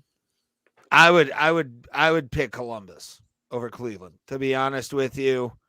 In the wintertime, it seems a little bit like more fun than Cleveland, but I've lived here my entire life, but I would still probably do probably Columbus. You know what? Honestly, probably every time I go to Columbus, I'm like, I could live in this city. This is a cool city. Yeah. I'm not saying I don't like Cleveland, but I enjoy my times at Columbus a lot. Yeah. I got family and friends down there, and I never really, whenever I go down there to see them, I don't stay long enough. So I need to go down there and like stay an overnight. I did stay an overnight, but I didn't have enough time to go everywhere. So I think I want to go down there and stay like a couple days. The art museum's dope. The art museum is awesome down there. It's kind of funny. One of the times I actually went to Columbus, I went to the art museum, and then I found an amateur / pro MMA card that was going on at some like shitty soccer sports plant or whatever it is. A sports plant? You know what I'm saying? Like one of those like sports plants in Russia. We grow athletes here. Don't ask questions. We make sure we beat them hard enough to where they know how to do a soccer kick. We kick their we take cleat and put it in knee and say this is how you kick. These plant people will be proud of Russia. Yeah. We make you proud to do the Russian dance while you do penalty kick. Damn. But no, yeah, dude, I like Columbus a lot. And that MMA card, I felt so bad for one of the guys in the main event because he just got body triangled to death for 5 rounds. Like he was just done. Like it was bad. The dude had his back the entire time, and his family, who were gambling on the fights, by the way, the guy that was losing. His sister, who I assume was his sister, looked just like him, kind of. You get those girls where you're like, oh my god. But it's like it's where you go, the brother's cuter. All right, I understand. I know where the apple fell. Was just yelling at the top of her lungs, like he was in a funeral on top of him. Just will you please get up? And the dude wasn't letting him get up at all. It was straight body triangle city for 3 rounds straight. We actually snuck. I guess a fighter got injured too, so like his family didn't come for like the ringside seats. So me and the girl I was seeing, we just snuck onto one of the ringside tables and was there the entire fight. And nobody stopped us. Oh. So cool. I've never been that close to an MMA fight before. Or no, I have, but I have. I was cage cam at one point. Fucko, you were in there being all fighty and stuff. Dude, that's not 9 years coming up. Actually, I'll look my posts. All my posts are popping up on Facebook, on my memories from there. One pop up today is when I asked people I crowdsourced a nickname. That was pretty funny. That's awesome. I think the best number one, Disco Gangster got a lot of likes. But I think the one that got the most John 209 getting in the spirit, by the way, of the episode. John. What's he saying? I want you. I need you. Tim, take it. There ain't no way I'm ever gonna love you. There we go. But don't be sad. Don't be sad, 'cause 3 out of 5 ain't bad. Hey, buddy. What's going on, John? Good to see you, Johnny. We're talking sort of fights, and we're just doing tequila. I tried to not bury the lead today, but you've kind of stepped up. We did it again. We buried the lead. We always do with the fights. What do we bury the lead on? We always bury the lead with the fights. What was the lawsuit? I understand. No, not the lawsuit, just the fights in general. We wait to talk about them. Oh no, I was actually once I was about to do this third tequila quench shot. I was gonna talk to you about Thomas, that. I'm sending you a video that I just found by accident. Totally by accident. My drunk mother is singing that Meatloaf song upstairs right now. Oh God! No, she's singing. She's singing that song because she heard me singing. Now she's singing. I love your mom. She's fun. Oh, she's great. She's a great woman. She puts up with me whenever I'm over, so I appreciate that. Hold on, I've got it now. Hold on. That's why I won't let you come over when she works in the morning. So, actually, the one time she did, and I felt bad. I guess that's when we were on the Pirates game, and it kind of avoided that way. She said it was fine, and I think we went to bed early. We were fine, but like, I feel bad if we were shouting at a TV. Well, I think we kept our like voices down pretty much. Yeah, but we weren't doing a fight. No, the fight was early that day. Remember, there was an early. Yeah, fight. yeah. You ready for it, Tim? Yes. Oh God. Oh no. What do we? Uh-oh. So apparently, Don Fry punched a fan at UFC. What? I didn't know that until just now because it popped up. Oh no. Do it. Look at that hat. For TMZ Sports, by the way. Ray, can we get matching that outfit? Yes. Whatever that is. That crocodile cowboy hat. He's wearing. Oh no. Oh, in the face. Look at that. Don Fry getting it. Don Fry is better than most people. He is. He's a national treasure. And you ever seen Public Enemies, the John Dillinger movie with Johnny Depp, Christian Bale? He's in this is a good question by John. I would just say beer. To be honest, I think beer's a good start. Beer's a good start. Then you move into the liquor, and then you get the power. After you get the money. Unless you can be one of those people that just drinks one shot, drinks at a time with a lot of want to ease into it. I don't know. I can't be that person, sir. Well, I do that sometimes. I do that when I'm at my brother's. I'll just drink because if not, I'll drink right now I have 3 shots in that. I'm almost done with it. So and my tolerance is not as good as it used to be. I did 6 the other day, which is a lot for me recently. But I got to build it up. I got to get to 20 by March 26th. Yeah. I want to say we should do tequila quences for that show. You know how expensive that would be? It would be hilarious if we did it live and we did it at the show. Yeah. It would be fun. It'd be expensive, though. We have to pay $10 tequila shots or whatever. I'll do it for a live tequila quences on IG Live. I think that would be a good thing. Or go to a bar and do it after the show. Yeah, be like, this is how many tequila shots this fucko has to do. And you just line them up on the bar. You see what? Dejected face. That may be a good idea. That may be the night that y'all have to do 22 straight shots. Probably. It's going to be the one where when we're in Thomas territory, we have to do 17. I'm going to puke. Hey, you know what, though? You have to do 6, Thomas, but it could have been 17. Yeah, that's why I said I'm not complaining. I got off easy. Yeah, and plus Ray was at 5 when Victor Henry, the giant underdog. Yeah. That's fantastic. That guy can fight. Did you watch that fight, Ray? Mm-hmm. That guy can fight.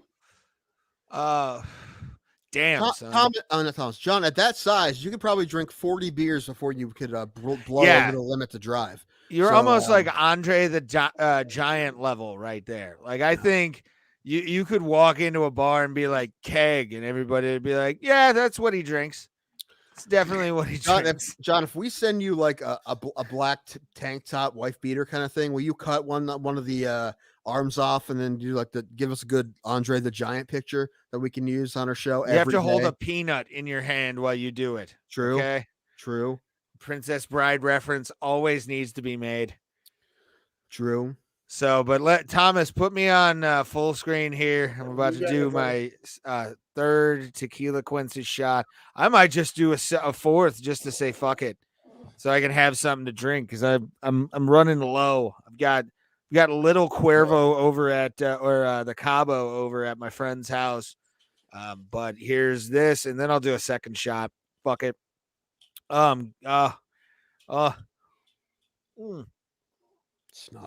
It's not rocket. Come on. It's not rocket. Come on. Oh, there it is. Oh my! Yeah. That's so gross. There it is. Get out of here. Oh, fuck. Oh, I gotta pop one of these fucking Sprites. Oh, I've got Sprite Zero. Jesus. Oh, that's horrible. I like no. Hey, that's better than tequila. It's better than tequila. Fucking. Oh God. Oh. It's actually what I'm mixing the tequila with after. Oh, when I start making. Oh God. Oh, it's my chest. Oh, it's in my chest. Does anyone involved in this podcast have good teeth? No. Not at all. Mine is aggressive grinding. Well, your top are pretty good. Your top look good. Oh, my top are dope. Like, but here, like everything is fucked in the bottom.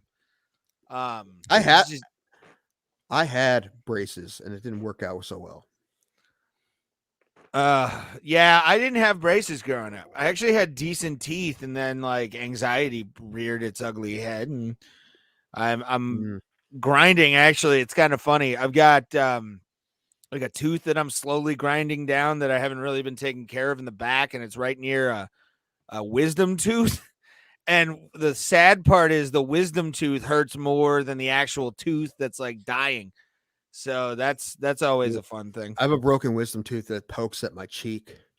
I had that on the top, and I got that pulled a toot fucking sweet, sir. Like that was a pain I never want to feel again. Like that was so bad. I've been actively avoiding the dentist for a very long time. I have an appointment Thursday, actually. All right, fourth one.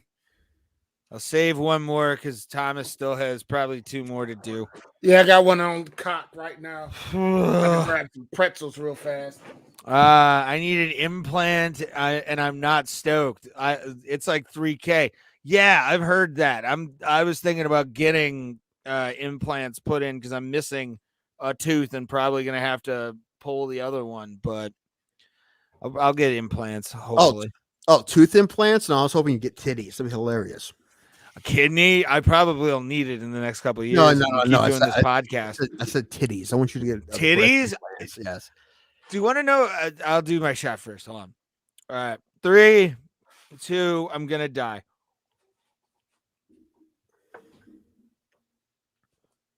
That one was water, you pussy. No, that was real. Oh God. Oh shit. Oh God. Oh, God. Oh, excuse me. Why do I do this? To quote Tim Danko, this is dumb. Who came up with this game? Who came up with this? You know the tequila hitting because I walked in my kitchen and it felt like I had on a pair of Air Maxes. Nice. So nice. Oh my God. Tim's back there. I got one more. Thomas has got. Dude, listen, I've been drinking too. I haven't been drinking tequila, but I've been drinking, and I haven't been drinking nearly as much. So Yeah, but you got a cutter in that, son. We have to do like legit harm to our kidneys. It's not my fault. The wheel decided I don't have to drink this week. I know. That's a good thing though, because I felt bad that first time. You do why? All that shit. That's the fun of tequila. Man, he was going through pain. Here we go. Was he? Yes. Oh.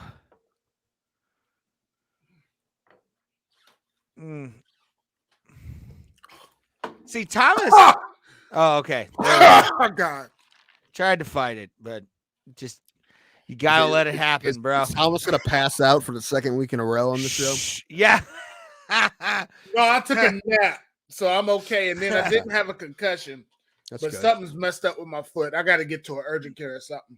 Yeah, you were telling me about that Saturday. Yeah. My foot is like his weird. Foot's apparently swole. It's weird, man. Oh, God. All right. You get one more. One more, you bastard. Hold on, I got to do my last one. Then you do. You have two more to do, doesn't he? Well, I'm talking about does he have 4? I got 2 more. Yeah, I'm gonna say I think he's at 4. Yeah. Okay. I'm just gonna get it on deck, get it ready. I'm gonna sleep like a fucking baby tonight. Oh yeah, I gotta hydrate before this night's over. Luckily, my first stop is until 8:30. Shit, I'll be in there at 4:30 pushing their agenda. You be playing that Kid Rock song? Oh, I should have Ray send it to me so I can play that shit instead of the rosary. Because we play the actual fucking rosary every morning. Yeah, that's what they do. They're known for that. Like they've been doing that since like both of us were kids. Chase it, guys.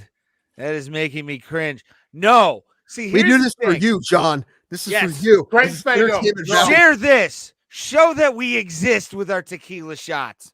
Straight Fago and pretzels, John. Straight Fago and pretzels. I'm doing it. I had to chase it toward. I tried to man through it for the first 2, and then 3 was just like, I need Sprite Zero. Like I need it. Oh, all right, Thomas, you ready, brother? Yeah. Come on, hold on. Shit. Here we go. I believe this is 3. No, this is number 5. Oh, number 5. Yep, sir. All right. Oh God. Oh no. And he sipped it like a gentleman. Look at that was like a man. That was like a doctor right there. That was Thomas taking a shot.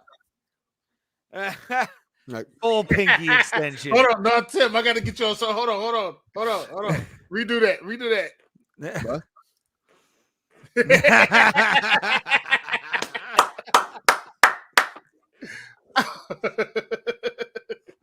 Now you're just reminding him of prison. Why are you doing that? I did not have to do that in prison. You just heard a lot of and it wasn't the Oz theme playing in the background either. Somebody singing that song War. Oh,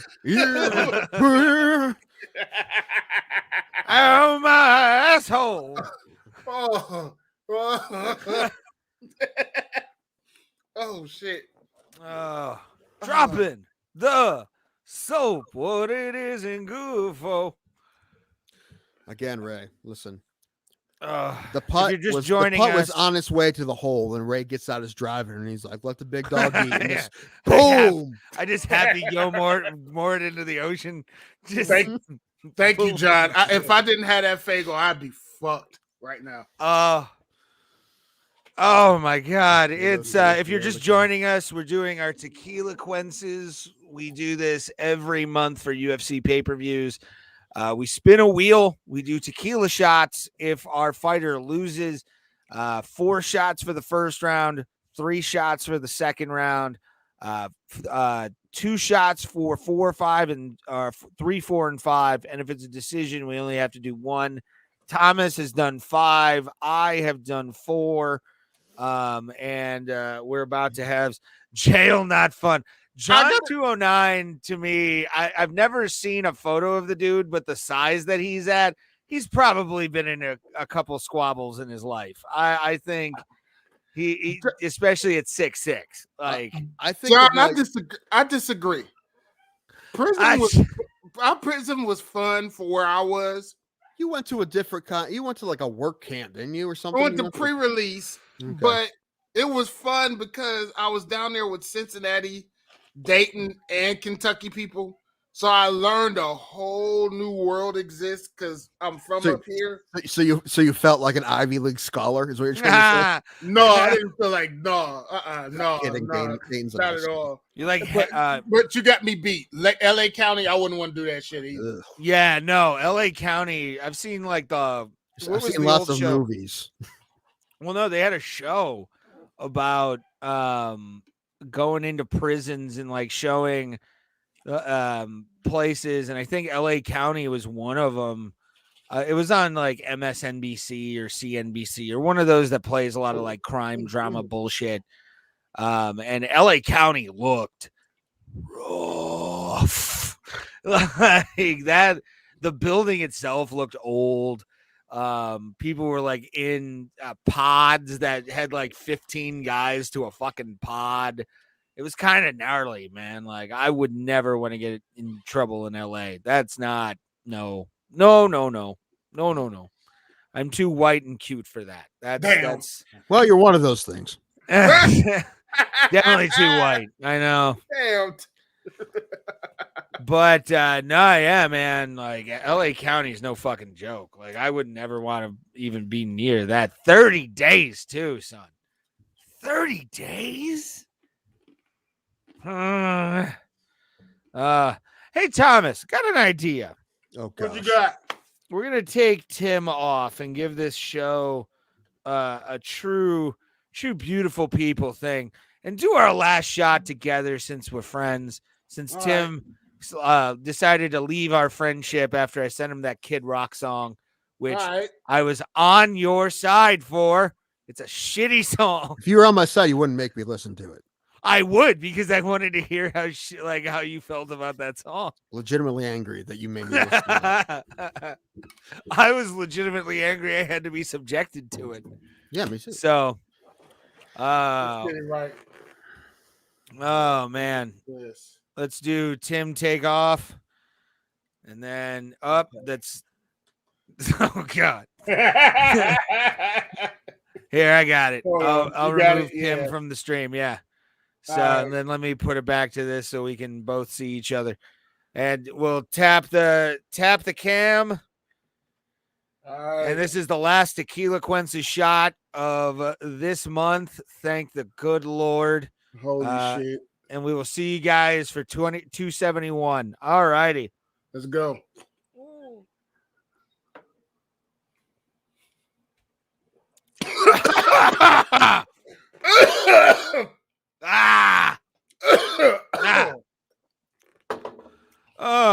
I got a couple for some mixed drinks now. That's nice. Oh my god. Okay. Yeah, that's it. All right, I'm gonna bring Tim back on. Oh Jesus, that was fun to watch. Was it? You guys have to get ready for the bonus Tequila Quences we're gonna do this year for the Winter Olympics. The fuck. I will not be basing my tequila on speed skating. Yes, you will. We're gonna do that, and then we're also gonna do. Is it medal counts? No, the wheel's gonna be every event, and then we're all gonna have the USA. So it's like, God, no, that's like over a 4 episode. That's like 4 episodes of Tequila Quences right there. I know. So I think we should probably just get like a handful each or something, a few each. We're gonna have to for a shirt. Maybe. The Andre the Giant shirt I was talking about. Also, this won't be till the winter because it's not till the winter this year, but the World Cup as well. We definitely have to do World Cup Tequila Quences. Oh God! I'm not putting my fate in the hands of Brazil. You will if the wheel lands on it. That is true. Like, I don't want to have fucking Trinidad and Tobago. That's not what I want. They won't make the World Cup, man. You never know. They might have a good squad this year. Actually, they expanded the field, so they may. Yes. You gotta rely on Haiti. That's not United fun. States is gonna have a pretty solid team this year. They've been on a tear recently. They won't win, but they can win. They can get like the quarterfinals, man. They have enough to get there. I mean, the last World Cup, they didn't fucking make it, which is bullshit. But I like the World Cup. I told you that I was in Germany during the World Cup in 2006, and it was crazy. Mm-hmm. That's not why we were there, but just like, I don't even think at the time I realized it was happening. When we get there, like, oh, by the way, the World Cup's happening. It was just nuts, and it was awesome. I can imagine. It was awesome.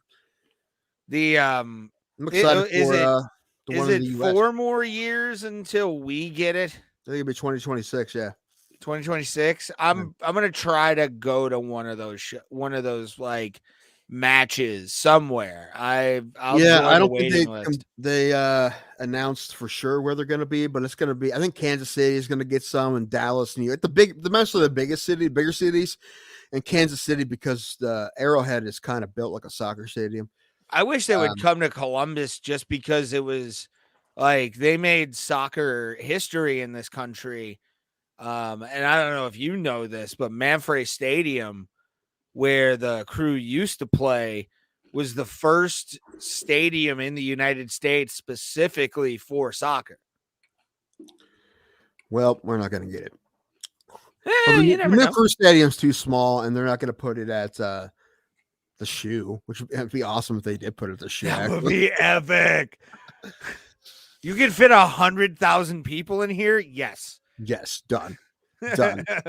What's one of the? I think they should do that. Like Brazil, Argentina at the shoe. That's what I want. I do think though that they should consider Columbus just because of how big of a soccer like city it is. Well, they are massively in love with it. Like they are, but number one, that stadium's like big enough for a World Cup game, and then the shoe, Ohio State would have to be okay with it, and I don't think they give a shit. I think Ohio State would be honored to have a host a World Cup game because they haven't even had an NHL game yet. I'm waiting for the Winter Classic. They haven't done that shit yet. Well, I mean, that's probably coming. I believe the Blue Jackets are interested. I don't think they're interested. Ohio State. I don't plus think it kind of messes the grass up a little bit. Fine. And I think because you got to run cooling equipment and shit in there. Yeah. But Yankee Stadium does it every year. Like there's no reason they shouldn't do it. Agreed. Michigan did it. I mean, a lot of stadiums. Notre Dame did it. Like I would love for them to do a Winter Classic, but they just haven't yet. Dude, if they did a Winter Classic in Columbus, that would be immediately what I do. Like I would immediately join that pool of people allowed to be in the running for that. How about this? I don't care how much money it was. I'd take out a business loan to fucking get tickets to the Winter Classic in Columbus. Especially if the Pens played. If the Pens played the Blue Jackets. Winter Classic against Pittsburgh. That'd be awesome. Heinz Field did host a Winter Classic one. I know that. That's why. It was I think against the Flyers, if I remember correctly. I think the biggest stadium in America. No, I don't think Penn State has done one. That needs to happen too. Pittsburgh, Philly, and State College. That'd be cool. That would be. Dude, you want to talk about the event of all events? We believe you.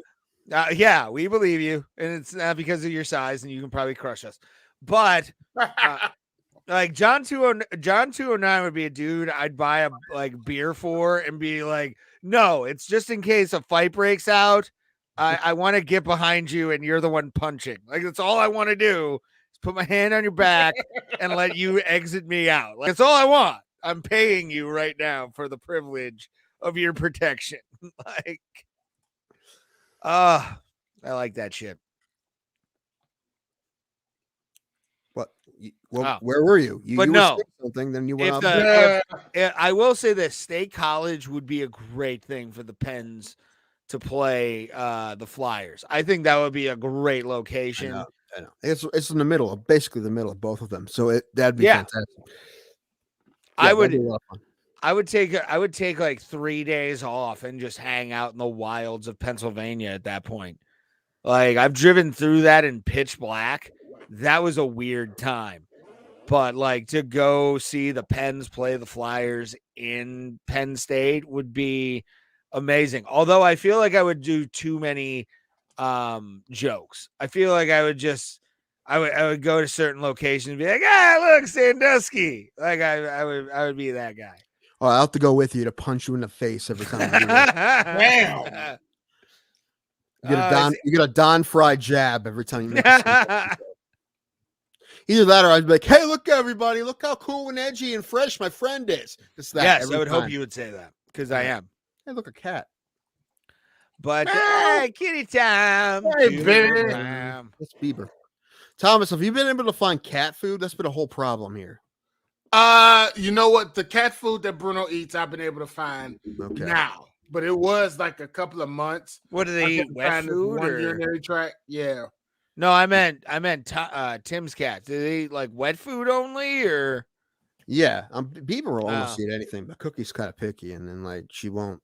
Think about cats. Dogs will, if they get super hungry, they'll eat whatever, but cats will starve themselves. So So my friends, there's been back orders on cat food, so it's been a whole thing. Well, I was going to say my friend's cat eats dry food a lot, but when he's sick, we'll feed him wet food with the pills inside for whatever the vet gives him. But for the most part, he just eats dry food. So that's available everywhere, luckily, because it's manufactured in this country. Yeah, wet food they eat can be a some little dry bit more food. tricky. I mean, they always have dry food available, but they don't always eat it unless they're dead hungry. No. The thing that was tricky was there was like Royal Canin and Purina. Like one would be out and then one would be there. Mm. So now it's like both of them are there right now.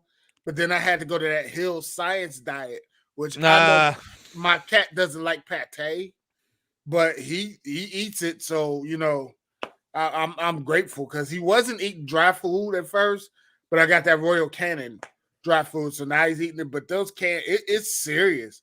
Like they're not making enough aluminum to keep the wet cat food, which is really weird. Yeah. And then by Bruno being on a urinary tract diet because he caught bladder stones like 7 years ago, it's really weird. It's really, you got to stay on that because they don't tell you when you get a cat, or if you feed them regular food, they're going to catch bladder stones and shit like that, which really pisses me off. Man. So, yeah. We had Leo, my friend's cat, had a urinary tract infection, and yeah, it was bad. Like that was, we had like trying to feed him pills was just garbage. You guys keep talking about cats like a couple of vagina men, and I'll be right back. All right, go pee. And I'm gonna go pee after you. Take him off the stream. Take him off the stream. I don't want to see him anymore. That he piece brought of it shit. up and then he called us vagina men. Yeah, how dare you call me a vagina man when I'm a vagina slayer, sir? Just because you won't take a chance on questionable vagina doesn't mean shit, Tim Danko. Yeah, sometimes you look and you go, "Oh, I see a bump." I jump in. It's an adventure. Like strange thing is an adventure. You don't know if it's gonna be good or it's gonna be, I remember. I'll never forget this moment. The day I live, the first time I ran into a cave. You know what I'm saying? Yeah. That was a weird moment because it was almost like it was like an alien. Just like it was a weird thing. But then also you get like what I affectionately call Arby's sandwiches. Like Arby's sandwiches are the best. Like right. They're just. I'm not a fan of actual Arby's sandwiches, but Arby's sandwiches in that context, they're just finger and also labia eaten good. They're just so good. They're fantastic. Plus like it grabs you like an octopus. It's fantastic. It's just this is my thing. I met a woman that had 7 kids. Oh God. 7 kids. But I can tell you it was not a cave. It was scary. Stitched well, I see. Yeah, it was a very strong unit that performed at the highest quality of performance. It's tricky. It really is. Cause dude, this chick, like this is years ago. This is in my early 20s, and I wore a bag, luckily. But like first of all, I could tell she was a white girl, but I could tell her, how can I put this? Regular relationships. I was so many shades lighter than what she was used to. And this fucking bitch felt the hot dog down a hallway. No. Mack truck, like straight, and you're like, oh no, I'm like doing nothing. Like this is doing nothing. But see, you shouldn't be held accountable for that, for the simple fact that she knows her history. See, that's the thing that's tricky about relations right now. Like, we get held accountable for what you put your equipment through. It's not our fault that you put your equipment through that. Oh no, yeah. So what the fuck? Like, what do you expect? Dude, my favorite trivia thing about any relationship I've been in with ever. And I like this girl. She's tried to friend request me a few times, and she was like wearing her wedding dress, which was kind of petty. Like anytime you send a friend request and your fucking profile picture is your wedding dress to a dude you used to fuck, it's kind of petty. Right. But I was, and I kid you not, her first consensual white man. Oh wow. Yeah. Listen, obviously I can't leave for 2 fucking minutes. You guys start making this place all per fucking central, man. It's not about fights. Every time I talk about fights, you guys are like, oh, let's talk about some terrible, ridiculous thing. Or let's talk about private parts. That's what we go to. We go to sex because we're two pervs. Like, listen, I can't believe I have any hopes for this show, honestly. I try to do my best, and you guys are just like, fuck y'all. Woo! You guys are pulling Leroy Jenkins off every day in the show. We were talking about something that was relevant, though. How the fuck is that relevant? BBC, that's Don? Right. Not at all relevant. But because when you're away, the mouse plays. That's right. You're the adult in the room. I'm gonna have to find how sad is that? I'm gonna have to find a babysitter for next time I take a piss. Well, I'm about to go pee and smoke a bowl myself, but I'm not fucking pissed off when I know you're gonna try and replace me. Forever. This is what, like, usually I'm joking about it, but you do shit like this, and I'm like, fuck, we need to fucking do something. He came in too late, Thomas. He came in too late. I'm not confident enough to just release you. I'm trying to trade you. I'm trying to get something for you. So, I mean, the joke in hockey used to be he got traded for a used puck bag. So I think I'm about that level where I could. We're trying to wrap you into this Levert trade with the Pacers. The Cavs and the Pacers trade is going to happen. We're trying to put you in that. All right, you go pee. We'll talk about Jesus. All right, you talk about Jesus.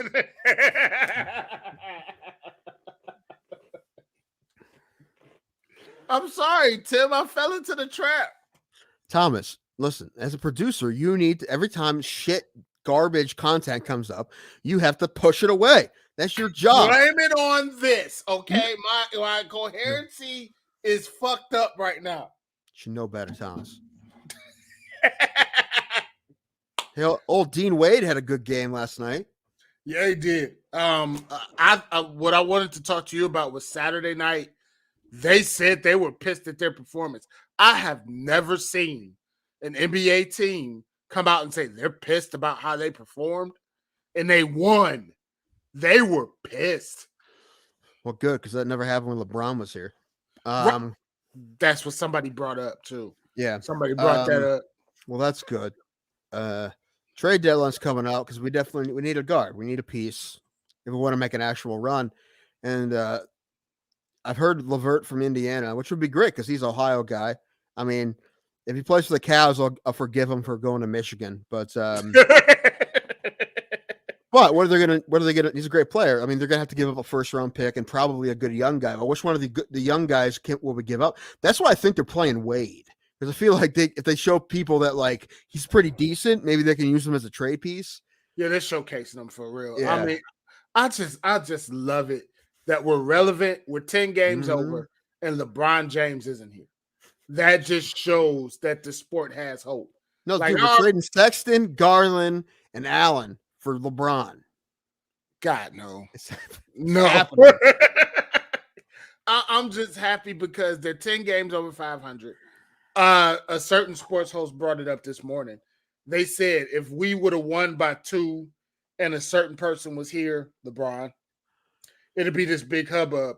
But we won by 2 and the team is still like, okay, we got to get better.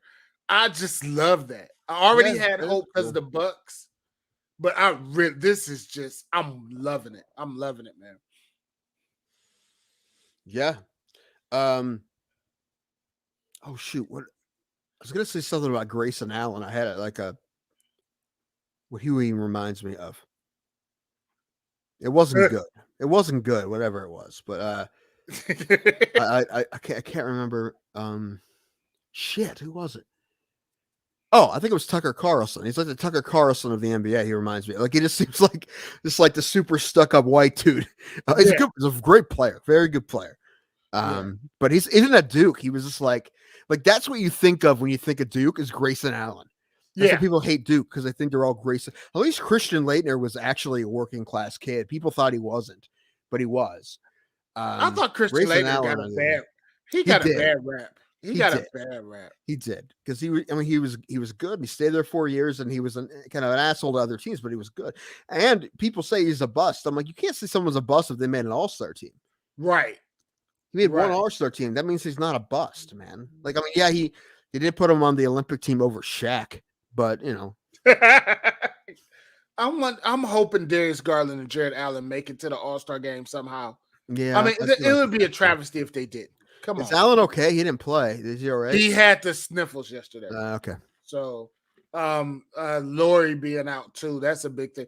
JB was being real mysterious about that, saying he'll be out a couple of games, but he didn't really give a time frame.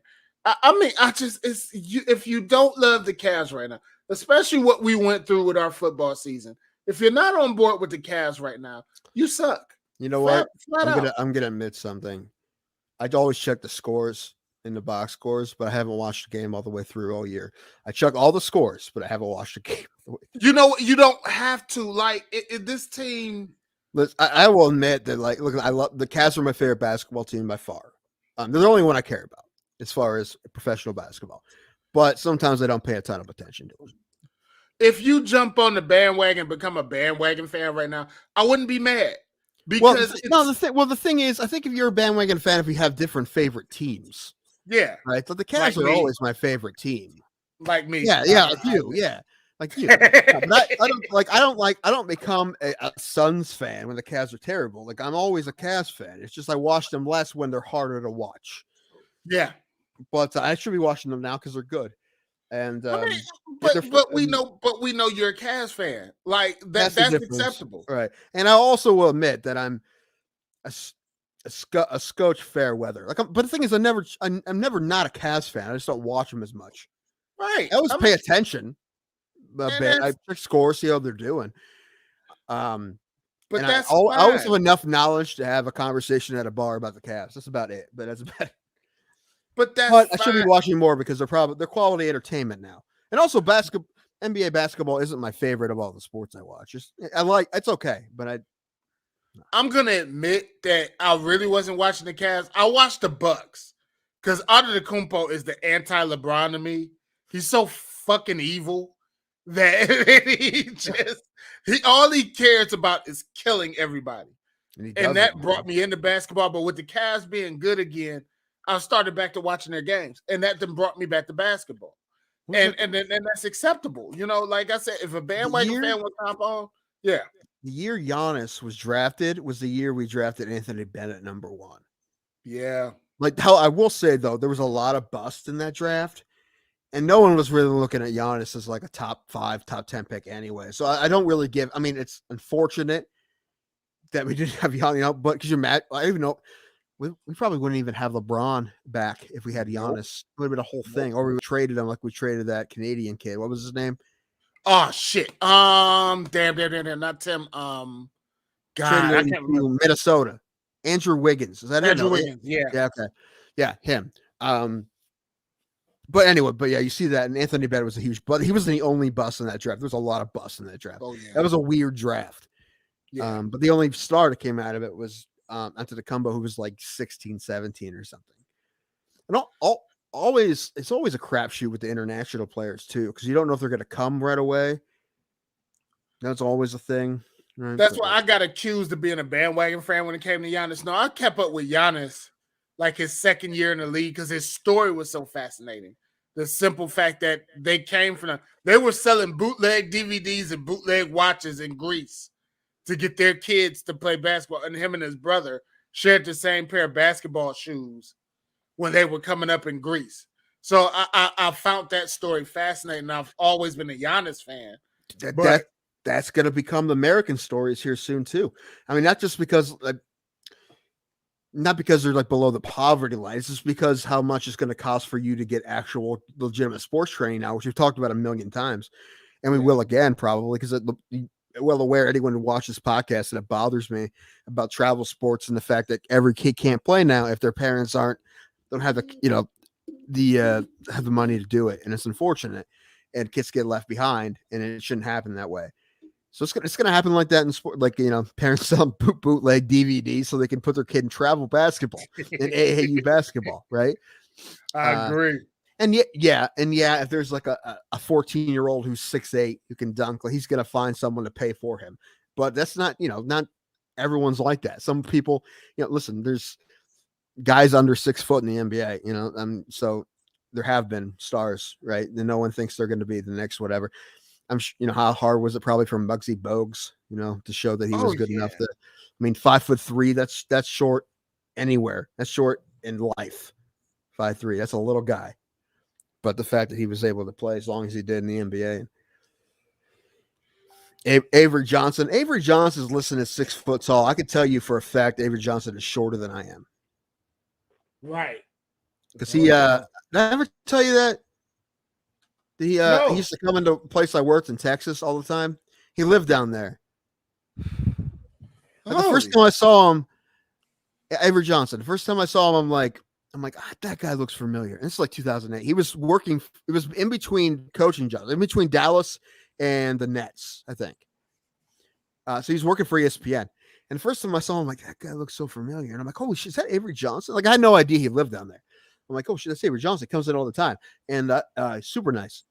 I talked to him a couple of times. I asked him about, because he was doing the NBA Jump or whatever it's called, the show he was doing. Yeah. I asked him about that. He's like 2 times a week, I fly from here to Atlanta, and then Atlanta to Hartford. Then I take a car from Hartford to Bristol. He's like 2 times every week I do that. I'm like, oh, that's weird. But then the point is, he was a super nice guy, and it was really cool. I talked to him multiple times. I asked him about the Cavs all the time. He's real nice. Like, also, it was pretty obvious if he was in the mood to talk or not, because sometimes when he wore a hat and he was on his phone, and like, Avery's got shit going on. He's supposed to eat and leave. But if he was like dressed nice and he had his family with him, and like, oh, I could talk to Avery today. But that was cool because, as a basketball fan, I knew who he was, and it was cool to talk to him. He's real nice. You know who the worst front office person in the NBA I ever had to deal with was? Oh God, yes, please tell me. Danny fucking Ferry. Really? I was at Whole Foods, and I was a customer service supervisor, and he was coming to buy this rare wine that we ordered for him. So I'm putting the wine in the bag, and I'm telling him, like, Danny, I'm a fan, this, that, and the other. He didn't give me the time of fucking day. Like, he literally was like a butthole about it. But 2 weeks later, guess who came in that made everything right? Bernie. Mark Price. No, fucking Jim Jones. Ooh. Jim Jones came in and lit up the room. He was one of the most awesome people I've ever talked to in my life, especially about basketball. I was about to say, I loved when I interned, when we were going to school, Austin Carr. I liked Austin Carr because he's such a laid back dude and he keeps to himself, which is like, but he's accessible to questions if you have them, or like, hey, to talk to a person. Same thing with Campy Russell. Campy Russell was a goddamn G, man. Like, he comes in all 8 foot of him, fucking just being the life of the goddamn party. I'm trying to think who else. I met a Browns player. He works at a dealership now. Mike Pruitt. Was it? No, it was a black dude. Yeah, Mike Pruitt or Greg Pruitt. Greg Pruitt. That's it. One of the damn Pruitts. Yeah. Greg Pruitt was dope. Like Greg Pruitt actually like shouted me out as an intern. He was like, we were talking about internships and everything. I'm like, oh fuck, Greg Pruitt knows my name. Like shit. Like one of probably the greatest Browns players of all time. Like knows who I am. Like you're like, god damn, dude. But Campy Russell was the shit to hang out with. That fucking tall bastard. Like I didn't realize how tall he was, and because you hear the stories of the miracle teams and everything, but like, dude, holy shit! Especially seeing him on TV and then seeing him in real life, you're like, motherfucker. What? You're a different kind of you're a different species of human than I am. Like you're somebody who could like punch me in the face and like dislocate my jaw with your finger. Like, god damn, dude. No, Danny Ferry was a dick. Jim Jones was awesome. It just pissed me off that Danny Ferry was like that, and that was during the I can LeBron imagine, years. Especially a guy like Danny Ferry who was such a great Cav. Yeah, and that was during the LeBron years, and it really kind of hurt. I was like, shit, I don't want to meet anybody else that deals with the Cavs organization. They're good people. You know what? I will say this. Like, I know with me, with my anxiety and depression issues, and that sometimes I have days. So I've if I was ever famous like that, I feel like some days I would probably unintentionally be a dick because I was not having a good day. So when someone says that, I'm like, eh. Now, if I hear it from 40 people, like LeBron, it's different, right? But I hear from one person that guy was a dick that day. He might just been having a day, Yeah, that's how I look at it. You could tell he wasn't just having a day; he was just being him. Okay, when Bernie came, when I met Bernie was lightweight having a day because I think it was some news that came down about the Gladiators that he didn't like, but Bernie still turned it on.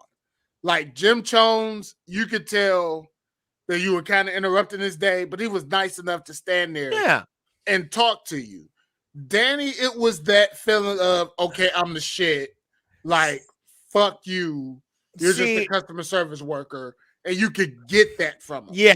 No, I know exactly. Do not know who Danny Ferry is.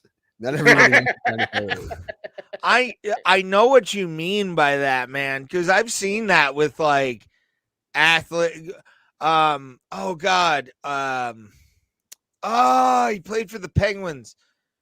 It was Alexei Alexander or something. I can't remember his fucking name. Something Russian or whatever. But I remember he was a dick to everybody but this one hot chick. He signed her fucking stick and then just bolted. You're like, go fuck yourself, dude. I don't like you. You're a piece of shit. And I get that. But there are times, and I've met, my story with Dana is one of those moments where you're like, is he going to be nice? Or is he going to be like, I know you want a photo. Let's fucking do this. I hate those moments, but when it happens the other way, where it's I'm a nice guy, I'm a nice dude. I'm nice to the fans because I have to project that image and I understand it. I'm fine with those days. But when you're like a Danny Ferry, who's just a total fucking cock, no, I don't like you that day. Rey Mysterio did that to me. Oh, Rey shit. Mysterio. Tim, do you know who Rey Mysterio is? He's a wrestler that wears a mask. Yes. Okay. At least he knows, Thomas. We've established he knows legends. That's a good thing. I'm fine with that. Jesus, we're gonna have to put that stomach on IMAX. But the cardiologist called me a robust fellow to the nurse. Damn. I'd much rather him would have called me a fat fuck. At least fat fuck, you're not sugarcoating it, you're just saying it. But somehow robust fellow, you're trying to sugarcoat it, but it's not working. Tim, that's awesome. Tim, I know you don't like wrestling, but Survivor Series was here, I think 2007, and they had a press conference, at the Gund Arena, then the Gund Arena. And it was Undertaker, Kurt Angle, Triple H, and a couple of other people I don't remember because they weren't important. But I took my lunch break because they had a press conference at Gund Arena. And my mom, my dad, and my brother went while I went to track practice. Yeah. That was like 06, 07? It had to be 06. Yeah, it was 06. I will never forgive my family for that day. I will never, because you signed my brother out of school, but you didn't do me. How dare you? You're about to not forgive me. Oh, I forgive you. I don't forgive them. I'm not forgiving because again, you for the story. I had to go and run about something I don't care about. So I had to do drills, Thomas. I had to do drills. This track practice. Well, they went and saw a great press conference. But this was the thing. After the conference was over, and I give them credit because they're three of the nicest human beings I've ever met. Big Show was there. Yeah. So I wore I put on my jersey because I was on lunch break. And I went and I said that was the day I met Triple H. And I freaked the fuck out because when I shook his hand, the sun went away. Oh. And he was so fucking You and I have different opinions on Hunter but okay, continue. Kurt Angle, nice as hell. Awesome dude. I met him at the Fantasy in Lakewood. Fucking awesome guy, man. Like, great dude. He complimented me on my Steelers hat. It was a good day. It was a good day when I met Kurt Angle. Kurt Angle's great. Big Show, I was wearing an Orlando jersey. He said, "You truly a Magic fan because you were in Cleveland." I was like, "No, I like Tracy McGrady." He was like, "I love him too."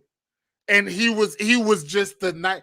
Those were three of the nicest. I was about to say, when I still remember to this day. I don't know why I should remember this, but I was like 7. It was like 96. And the Big Show was the Giant at the time, but this was back in the day when wrestling promotions would do like the crazy car dealership. Yeah. Like they'd send Arn Anderson. All right. WCW would send like Arn Anderson to, your local Ford dealership for a signing. And I got to actually meet the Giant, the Big Show, when he was like young. And my dad, who was John's height, 6'6", probably about 240. Oh God, what's the comment here? We're getting a comment. You have a comment? Hey, boo. Hey, you know what? This is more reminiscing than it is wrestling, but Tim likes you. So keep listening. We appreciate it. The Audible's back. Yeah. This is more of this is a personal story. They're about to leave. Sir or ma'am. They're leaving. They're leaving. We've still got viewers. Fuck it. No, we don't. Yes, we do. Yes, we do. See, producer got my back. What up? Listen, those are all bots and spam. Listen, anyone who's not bots and spam, please tell us that the Russian conspiracy is taking over again. Hey, that's true. To our Russian overlords, we appreciate you for all you've done. Please tell us and steer the conversation the way you want it to be. I am happy to help a Russian learn English. At least he'll know what to say when he comes here to take over. That's all I'm saying. Like, I'm glad to teach him English. We need to start reciting Short Circuit quotes. Johnny 5, I'm alive. Oh, God. I only think of the Goldbergs now when I think of Short Circuit. Have you ever seen the Goldbergs where he fucking does the oh, my God. It's such a touching moment. Are you guys done with this story? You know what? Go fuck yourself. This is a good story. Because my dad actually looked at the Big Show / the Giant and was like, when are you gonna take the belt from Hogan? Because my dad was a mark for pro wrestling. This is your issue with storytelling comedy, is because you're just listen. I'm horrible with it. And you need tried this weekend. It did not work. You need to cut it the fuck down. Oh shit! I agree. It is easier said than done, but yeah, you need to come on. You have a story, you got to. I know, but I ramble. All of the fat. All of the fat out of there. But I'm fat, so it's there. So am I, but I can do it. So this is true. You're better than me, though, at comedy. I will say that. Dude, I didn't realize you put a video on Instagram of me doing comedy, and I saw it the other day, and I deleted it. You deleted it? You deleted it? Yeah. I watched it. It was bullshit. I didn't like it. Especially now, Come on. Ever since I've been off Adderall, I feel wagon joke is hilarious. I can't rein my comedy in since I've been off Adderall. It's pissing me off. The rapper wagon was a fucking great joke, and you ended on a laugh. You ended on a fucking laugh. It always ends on a laugh because it's a good bit, but it's a fantastic bit. And you took it off of our IG? Yeah, I did. I hope I have a backup. I'm going to fucking put it up again. I'll delete Fuck you. That is a great joke to send out. It wasn't a good video. Listen, I have another video on my YouTube page of me doing that joke a couple times. So do I don't give a shit. It helps our fucking views, you asshole. It wasn't good enough. Why didn't we put a video of you eating shit the other night? Wasn't that on there? Because it's not doing good. That you post social media things that are good, and that fucking bit killed that night. It didn't seem good to me, Ray. It didn't look good. I didn't like it. I didn't like how hyper I was. But you don't like yourself to begin with. Oh my God. This is what happens when I drink tequila too much. God damn it. I get angry. Shit. I'm fucking flying over here. I'm feeling good. Good. Well, good. I'm glad our producer is doing well. Listen, we have a lot of show left because we have a lot of things to talk about. Yes, we do. We're running out. Because honestly, I do want to talk about Francis versus Gane because I kind of called it, which is weird. You did. I talked about Francis's grappling. Like Francis has grappling now, and I even messaged. You did. Yeah. I remember that now. You did say a little bit. I brought up the fact that he has a defense, but I didn't realize how much of an offense he really has. Honestly, I didn't realize how decent his offense is. I'm saying decent. He's not great yet, but he is probably now. And I sent this to you in text message. Francis Ngannou is the most dangerous mammal to walk God's green earth right now because he can fucking shut your lights off and he has grappling. I mean, it's not high class, but he has grappling. There's a lot of guys in that division he couldn't take down. I don't think he could take down Stipe, although he's so much bigger than him. That's the thing. I know. Another thing, you wouldn't think that the 10 pounds or whatever is a difference, but it definitely was. I loved that fight to death. And I'm sure there's people, casual-ish fans, that were just pissed about the way that fight went and said that it was fuck yourself. The fifth round especially, it felt like you're watching football and your team was up by like 2 and they had the ball at like 3rd and 1 the whole time, and they had to pick up that first down. You're hoping, if not, they had to, to get the ball. That's what it felt like when Francis was on the ground. Like, I'm like, you need to run this clock out on this guy before he either submits you or gets on top. Because if not, if he wins this round somehow, you lose the fight. I thought it was great. Even though it wasn't the most exciting grappling you've ever seen, it was definitely. Definitely. In fact, and also we didn't expect that.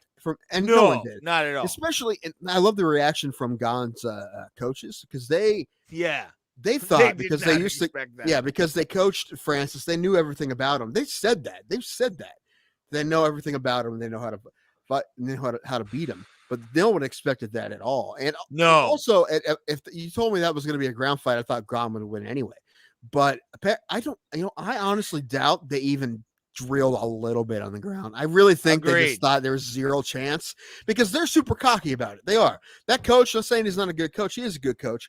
But in all the interviews, like, this guy's cocky and this guy doesn't like Francis anymore because of what happened, him leaving. He's pissed about it and he thinks he knows everything about this guy. Obviously not true. Obviously he's been training in a really good facility in Extreme Couture. They've been teaching him how to fight MMA.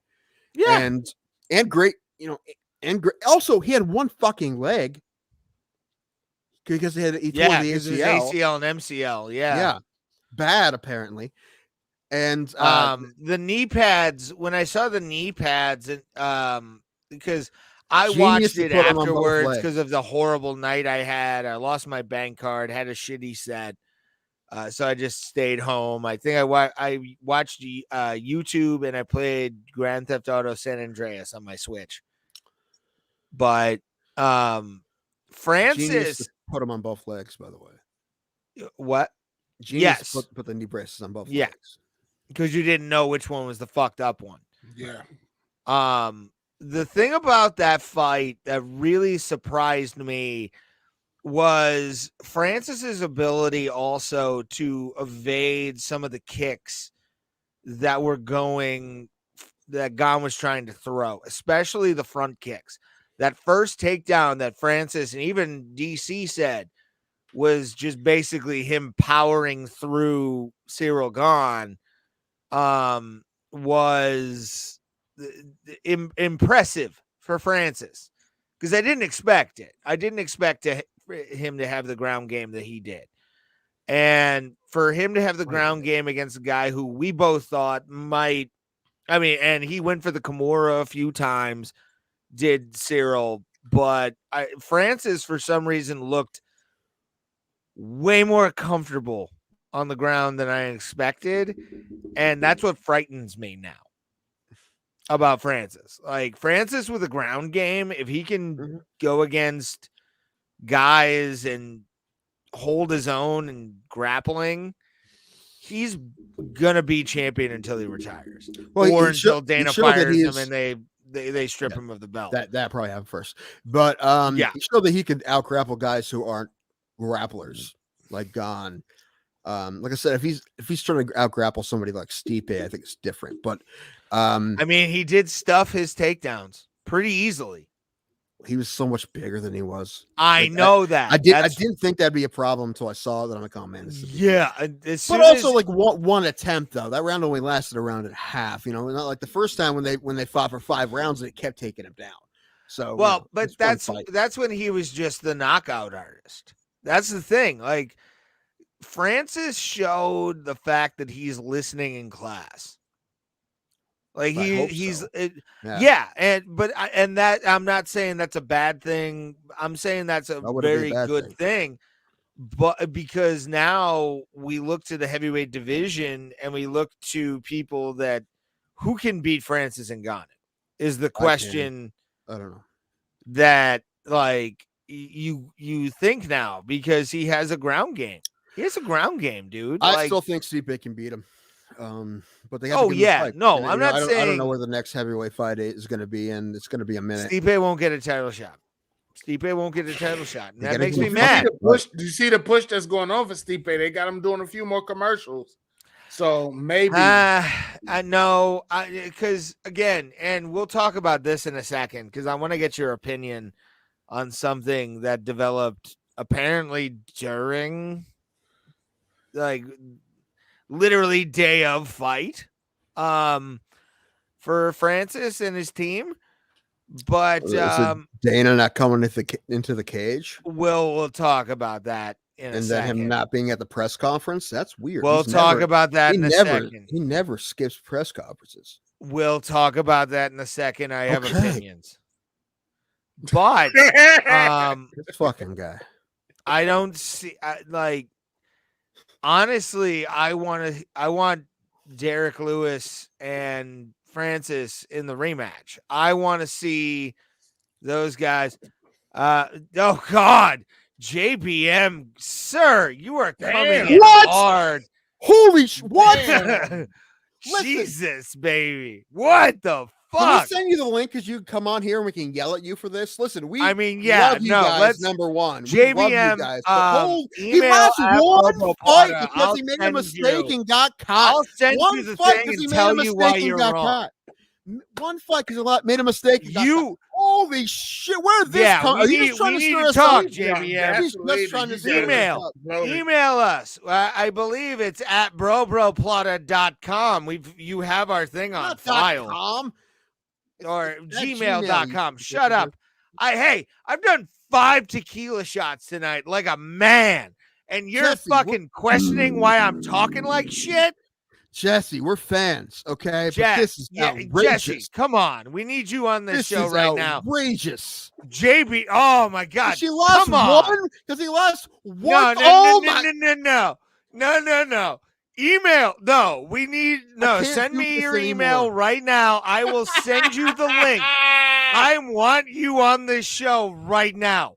Come on. God. I'm gonna we will talk. We will talk about this. I do thank you for saving the show, though. I do thank you. I agree. Yeah. Oh wow, damn. That worked both of us up. There is no way you could possibly win this debate. Like, there's no facts that can get. He lost one fight because he made a mistake. And if you bring up DC, he beat DC. Okay, twice.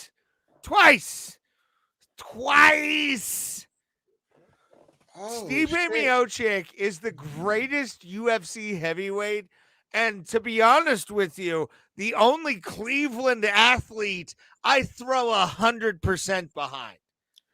Like, he doesn't care about that.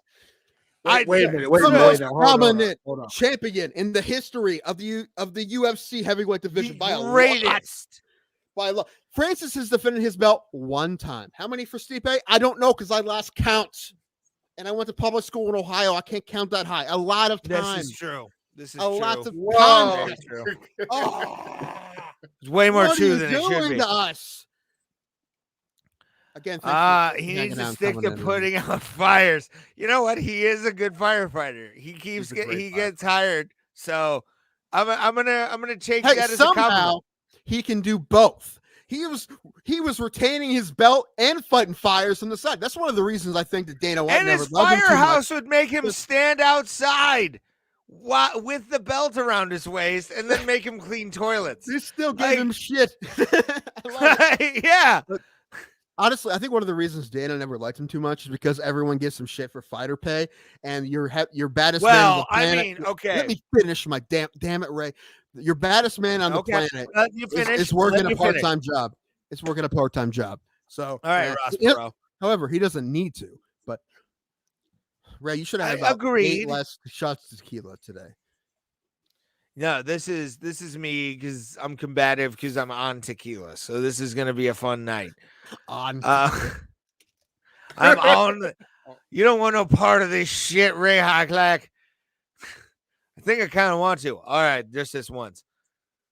But fires and knocks bitches out. He lost one. No, I honestly think Stipe would beat Ngannou. JBM just said some ignorance. Ignorance, in my opinion. Do this. Where is this coming Ngannou from? would beat him again. No. I think Stipe would learn his lesson from that first possible. Fight. But yes, look what happened. It's possible, but I don't think it would happen. Everyone's like, oh, well, Stipe's done because he lost to DC. Guess what? They gave him 2 more fights. Guess what he did? Beat him twice. So why the hell wouldn't you give him another shot to avenge that loss to him? Guaranteed. I put all the money on Stipe. We're from Cleveland. I don't know if you noticed that, and we've all met Stipe, and he's a great guy. So I don't admit know if you Homer noticed status on Stipe. For sure. But I can also back it up with facts.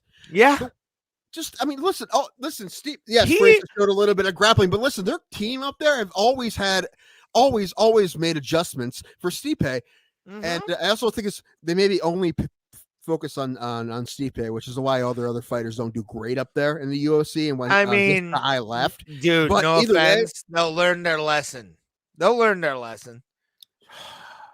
I'm awake now. Jesse woke us up. No. He would not smash him at all. JBM, no, he would not. They would learn their lesson and beat Francis Ngannou. Stipe would wrestle fuck him like a true Division II college athlete does. Right. He's coming in at like 260. They all tell me he's putting on mass up there. My sources. All right. And also he's been putting on mass for a while. I say it's baby weight. Her opinion is getting to the point of your opinion about Habib that it's just so ridiculous that I'm just not going to start letting it bother me anymore. This is just Habib. Listen, can Francis beat Stipe again? Yes, but it'd be an amazing fight, and I'd put my money on Stipe. I would put my money on Stipe immediately. All the money I had. Just because I know how much of an underdog he would be in that fight. Have you seen what happens when you tell that guy he can't beat somebody? It's happened before. What happened last time? Beat DC twice. You want to talk about a guy, and everybody watch the honest MMA with holes. you, all right, they're great. We do. We love you guys. Yes, we love the MMA holes. The MMAholes.com. The MMAholes.com.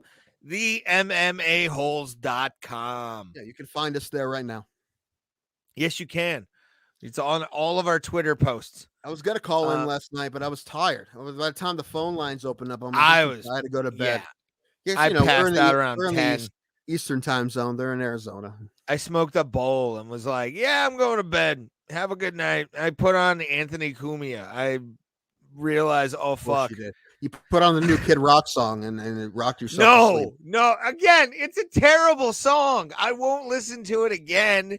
I just wanted to see how you felt about it. Oh, if you want to have some fun on your show, Jess, you can have Ray and I on the show to yell at you about this. It can be 2-on-2. I don't know what Moss thinks. Yes, we feel like it should be an even thing. I think it would just be a screaming match. I don't think it'd be very civil at all because when you talk shit about Steve, honestly, I talk don't shit about Cody Garbrandt. Satisfaction. You're focusing on DC, knocked out in 2.7 seconds. Hey,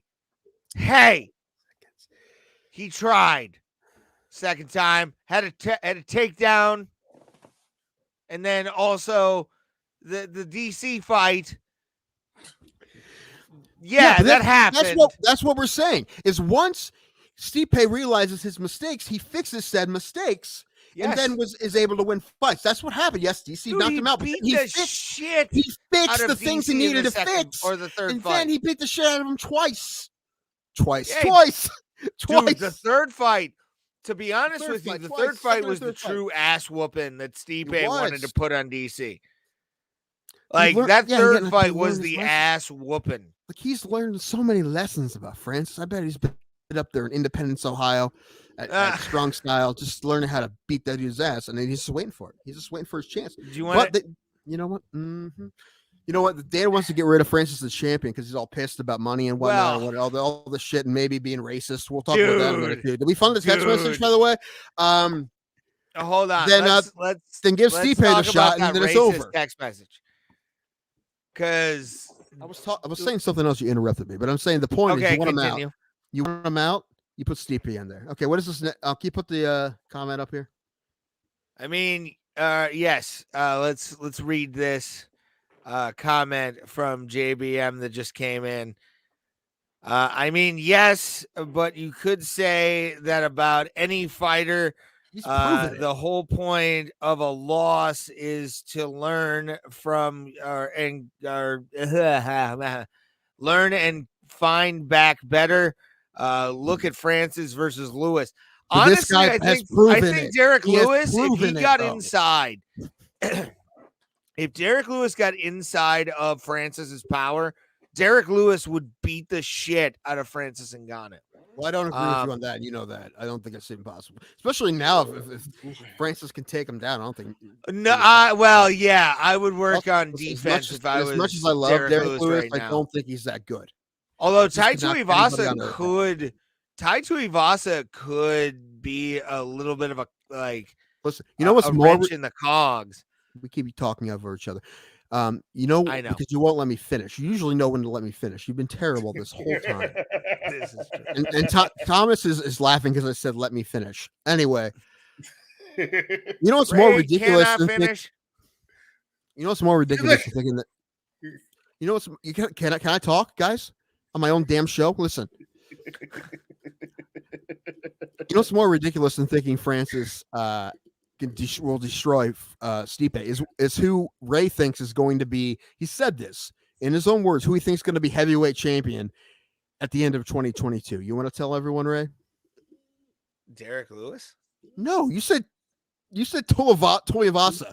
I could see Tai Tuivasa being the heavyweight champion at the end of the year. I really do. He can knock people out, but that's all he has, man. That's all he has. Yeah, he would get wrestle fucked by Francis now. You know what? If he got wrestled fucked by Francis, he kind of deserves it. I love watching what we watched on Saturday. Earth that happens. There's no way on earth that happens. Watching what happened on Saturday, there's I better could chance see of this show becoming Ivasa just getting wrestle fucked, and that's sad. There's a better chance of this show becoming popular than him becoming champion. Hey, you know what? I'm okay with it. Although we probably should cut this whole thing out about Stipe and send it to his manager. All right, see if we can get him on the show. We need to get Cody on. No, too. we are absolute Stipe dick riders. Like I am a Stipe dick rider, and I will always be a Stipe dick rider because I love that man. He was part of my first UFC. How could I not love a hometown boy making good from a UFC pay-per-view that sold out, by the way, like sold the fuck out, and it was awesome. It was fucking dope. Yeah, what were we talking about before then? Before you were interrupting me when I had good points and Dick you know what make the show better? Tim's amazing point, and Ray's just like Leroy Jenkins. That's him. That's what he does. That's Ray. Raymond Hotclack. This is also 5 shots of tequila, so no excuse. You said you can hold your alcohol. You told me this. Listen, when you better not embarrass me in Columbus when we were in these fights. This fight night. No, I've been a part of the live culture a few times of UFC. I know how to act. Okay. There is a video though. I'm trying to get my buddy to let me show on the podcast of us during Chris Weidman at UFC 210. We're singing "Won't Back Down" by Tom Petty while it's playing, and you can definitely tell we have decided to go off the edge of drinking at that point. Like we just look like 2 white dudes at a bar singing "Won't Back Down." It's if I want to play that on the podcast. I think I want your comments on this shit. No, I don't care to see that. Why not? It's part of history. It was before the DQ that happened for oh god, why can't I remember his name? He was a Bellator champion. No, it does. Patrick Lombard. No. Iranian. Mafasi. Yes, Gegard. Gegard Mousasi. And that fight got ruined by that fucking decision for the replay and everything. Stipe coming back for another fight would be a good comedy skit for one of you. Oh, come on. Hey, Stipe is great. We all know this. Greatest heavyweight of all time. Stipe's getting commercials again. I'm happy. Me too, but Stipe is the GOAT of the heavyweight division and will be the GOAT forever. I'm already on blood pressure, man. Why are you trying to kill me? Also, I love it when people call it comedy skits. That's my favorite. Hey, you know what? Technically, we could make a video. Sure, we can. No, he's going to be punching us. He's going to be fun. I would love that. Let's get Stipe to head kick Ray. Oh, I'll take it. Right. No hands up. Just take it right to the neck. Let's do it. You die. Probably. No, honestly, I think if we had an agreement where it was like, a certain amount of pressure. Because one of my favorite videos. You sound like my brother who told me the other day that he could hit Trevor Bauer's pitching. No. And he's being completely serious. Which I'm not that dumb. Another thing we want to do in the show is I got to find the best baseball pitcher we can to pitch against my brother because he legitimately thinks he can hit these people. So I don't. It might just be a high school kid, but I'm pretty sure. Like I'll call the or Guardians. I'll call the Guardians and see if we can't get like a batting practice guy.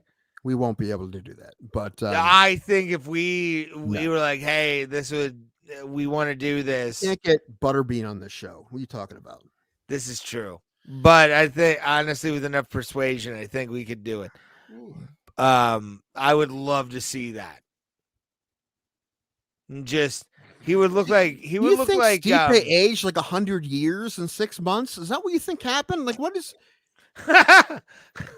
Yeah, seriously. No, that was already brought up. Okay. But no, Stipe still has a run in him. A run. I'm not saying he has multiple, but he has. Oh God, I'm okay. I'm good. Check my pulse. I'm fine. No, I think Stipe has another run at heavyweight. Yeah, listen, if he was a bantamweight, we're like, oh, he's almost 40 or he is 40, then he's done. But it's not. Yeah. He's fine. He's got time. All right. Heavyweight years, he's got like 15 years. He's good. He's got a couple. Yeah. Yeah. So he's fine. I honestly, I think Stipe was great. And he's got a chance. Mark my words, Stipe will be in the conversation for a heavyweight shot in the next 2 years.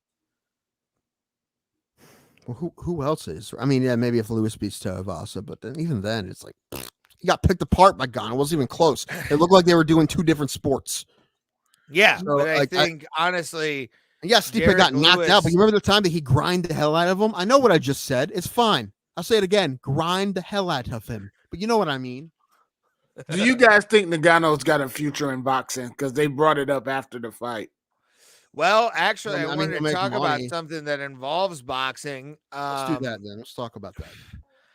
So, Thomas, I sent you a photo. If you could upload that to our brand.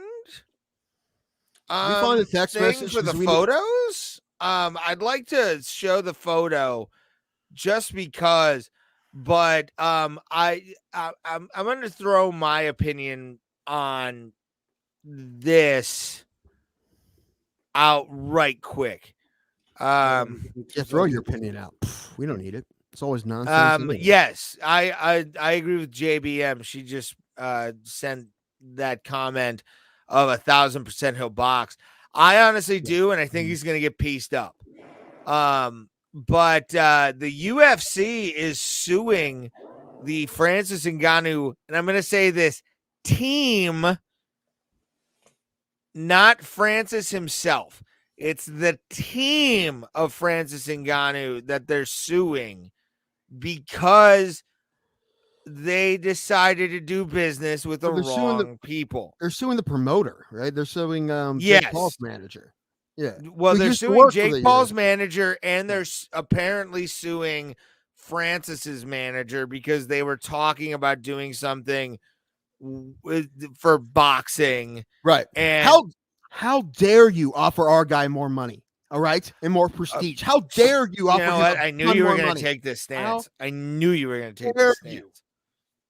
I knew you were going to take this stance. What? Because I'm 4 guys getting the money they deserve? Oh, man, I'm a terrible fucking person. No. I am going to say this right off the rip. That if it was Bob Arum, if it was the people that were representing Anthony Joshua, okay, Alexander Usyk, Ortiz, any of those people that were representing them, this would be a non-story. Would we agree? Because I honestly think Dana has enough respect for those promoters.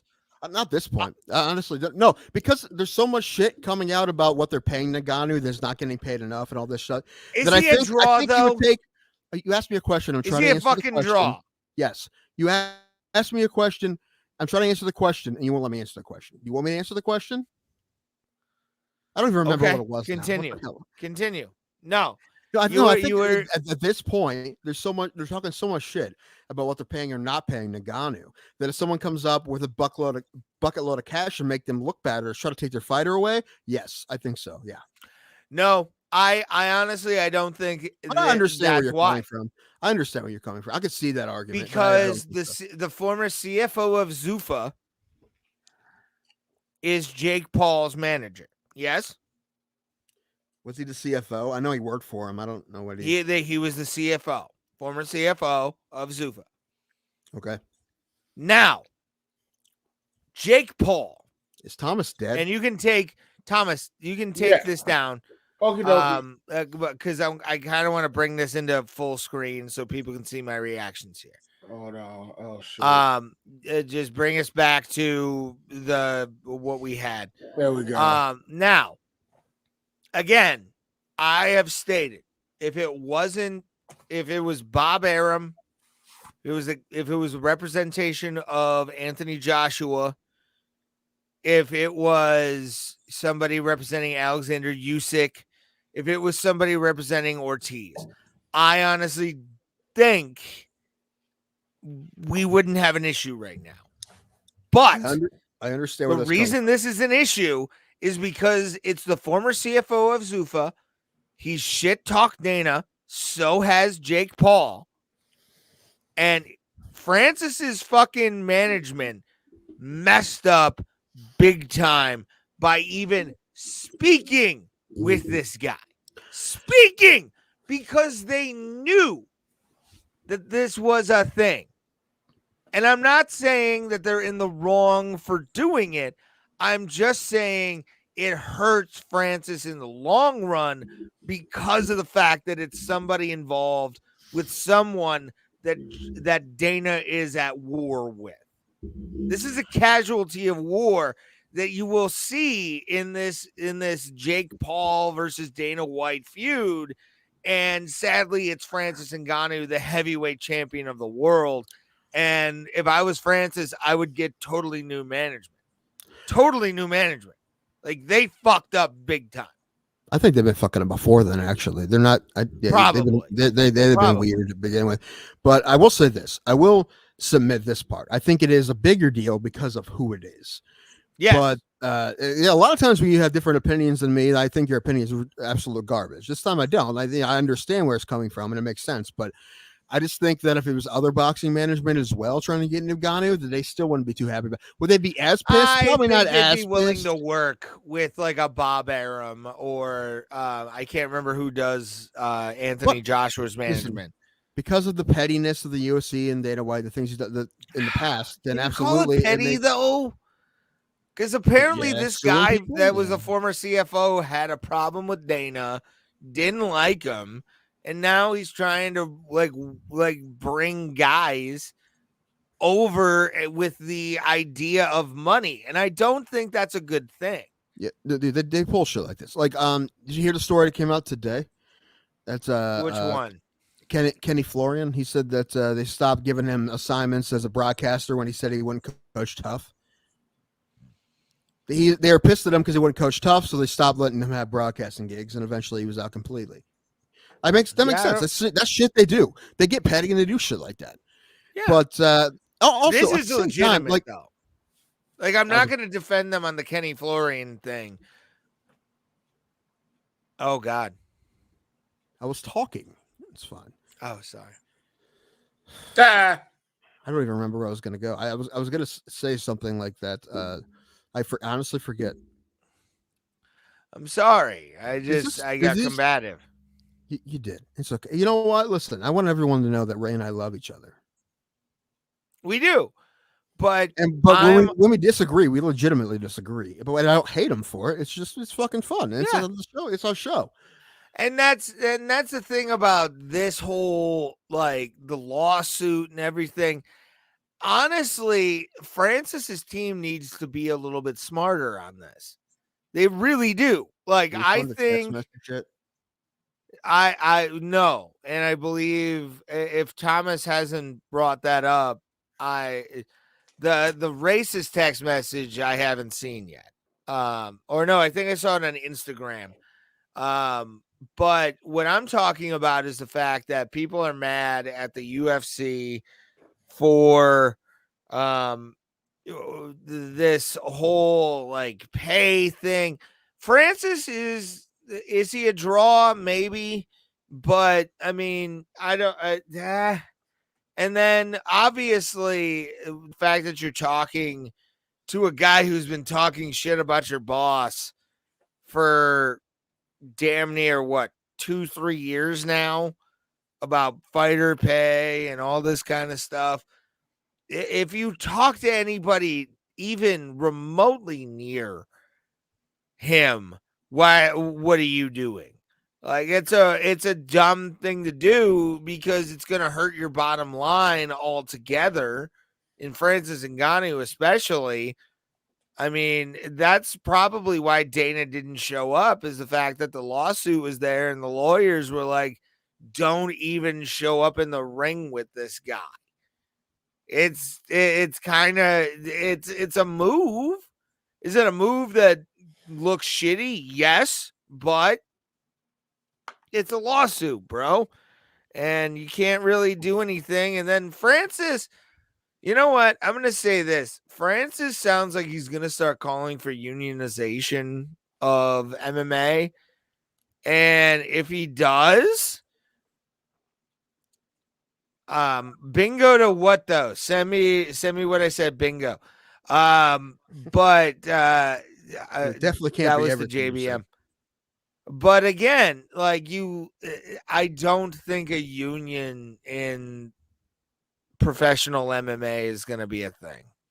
It's really not. I mean, if you think you're going to hold the belt up, if you Francis, I think has this like glorious idea that he's going to be. Where did you get to this? I thought we were talking about the other shit. You just the Ariel Helwani. Well, the Ariel Helwani interview. I'm talking about the Ariel Helwani interview where he talked about everything. And Francis came off as this guy where he's like, I am going to get everybody pay because I'm the UFC heavyweight champion and I have a voice. Here's the thing, kid. You really don't. You work for Dana, you work for Zuffa, and you get what you get at this point. I mean, it sucks. Big Business Ray over here is talking like he should just shut up. Where's my hat? Where's my hat? Here's my hat. I found my hat. Big Business Ray. But like the entire show that comment again. I didn't really see that. Did you? Uncle Dana is very careful. Yes, he is. He is literally like, that's why he didn't show up in the ring. That's why he had somebody else put the belt on him. But then he left. What's going on with that? See, right? But you can't be in the same. The lawyers, the lawyers definitely got in Dana's ear. Like, you can't be in the same building. You think he listens to his lawyers? Like, yeah, I honestly think Dana walked out because video evidence too. If there's video evidence of Dana and him, huh? I say you something, Thomas. Okay, Thomas, I believe has the text, but Dana can't be seen on video before a court hearing. Are you serious, son? Come on. Why? You got to think about this logically, baby. Like it's Dana cannot be seen on tape with Francis Ngannou. Like, okay. So basically what everyone says is Ray Hyclef once again says that all this was I'm talking. You were so bad at this today. You're so bad at this today. It's fucking 5 shots of tequila too, fucko. Man the fuck up. I've drank 5 shots of bourbon. Damn. Shut up. Again, what Ray is saying is that all MMA fighters should be treated like indentured servants. Is what he's saying. Yes. It should shut up and just take their money, no matter how much they deserve. It should just get their $12,000 and shut the hell up. And shut the hell up. That's what he said. Yes. All right. The so, American way. Which one of us is going to read this one? Not it. This is supposedly what Ngannou's manager got from. Thomas. We're going to let you. Okay. Say this entire thing. Let's see who gets the last word after the night. You dumb black bitch. The fact that I love the way he said that too. Whatever listen to you lets you know how much of a dumb piece of shit he is to you too. After this, you go back to selling suits at Nordstrom, you fucking moron. So the question is why we have a diversity hire. It does make it convenient. So the question is, is this Uncle Dana, right? No, you gotta I have to don't make think. it. Well, first of all, it's obviously they posted it to make people think that it is, and I think you got to do a deep dive. You got to do some linguistic forensics. Like we're looking for the Unabomber right here. Right? Yes. Look at this. Like, does he use the wrong two all the time? Right? He didn't. He missed the Does two. Does he have there. a brother that can like tell his texting style? Maybe he does. Because that's how the Unabomber got caught. It is. That's how Kaczynski got him. His brother got him out. And his brother's wife. Anyway, snitch. History. Damn. So, yeah. Does he use those emojis? Those middle? Is he an emoji guy? I don't know. I haven't looked through all his text or his Twitter tweets.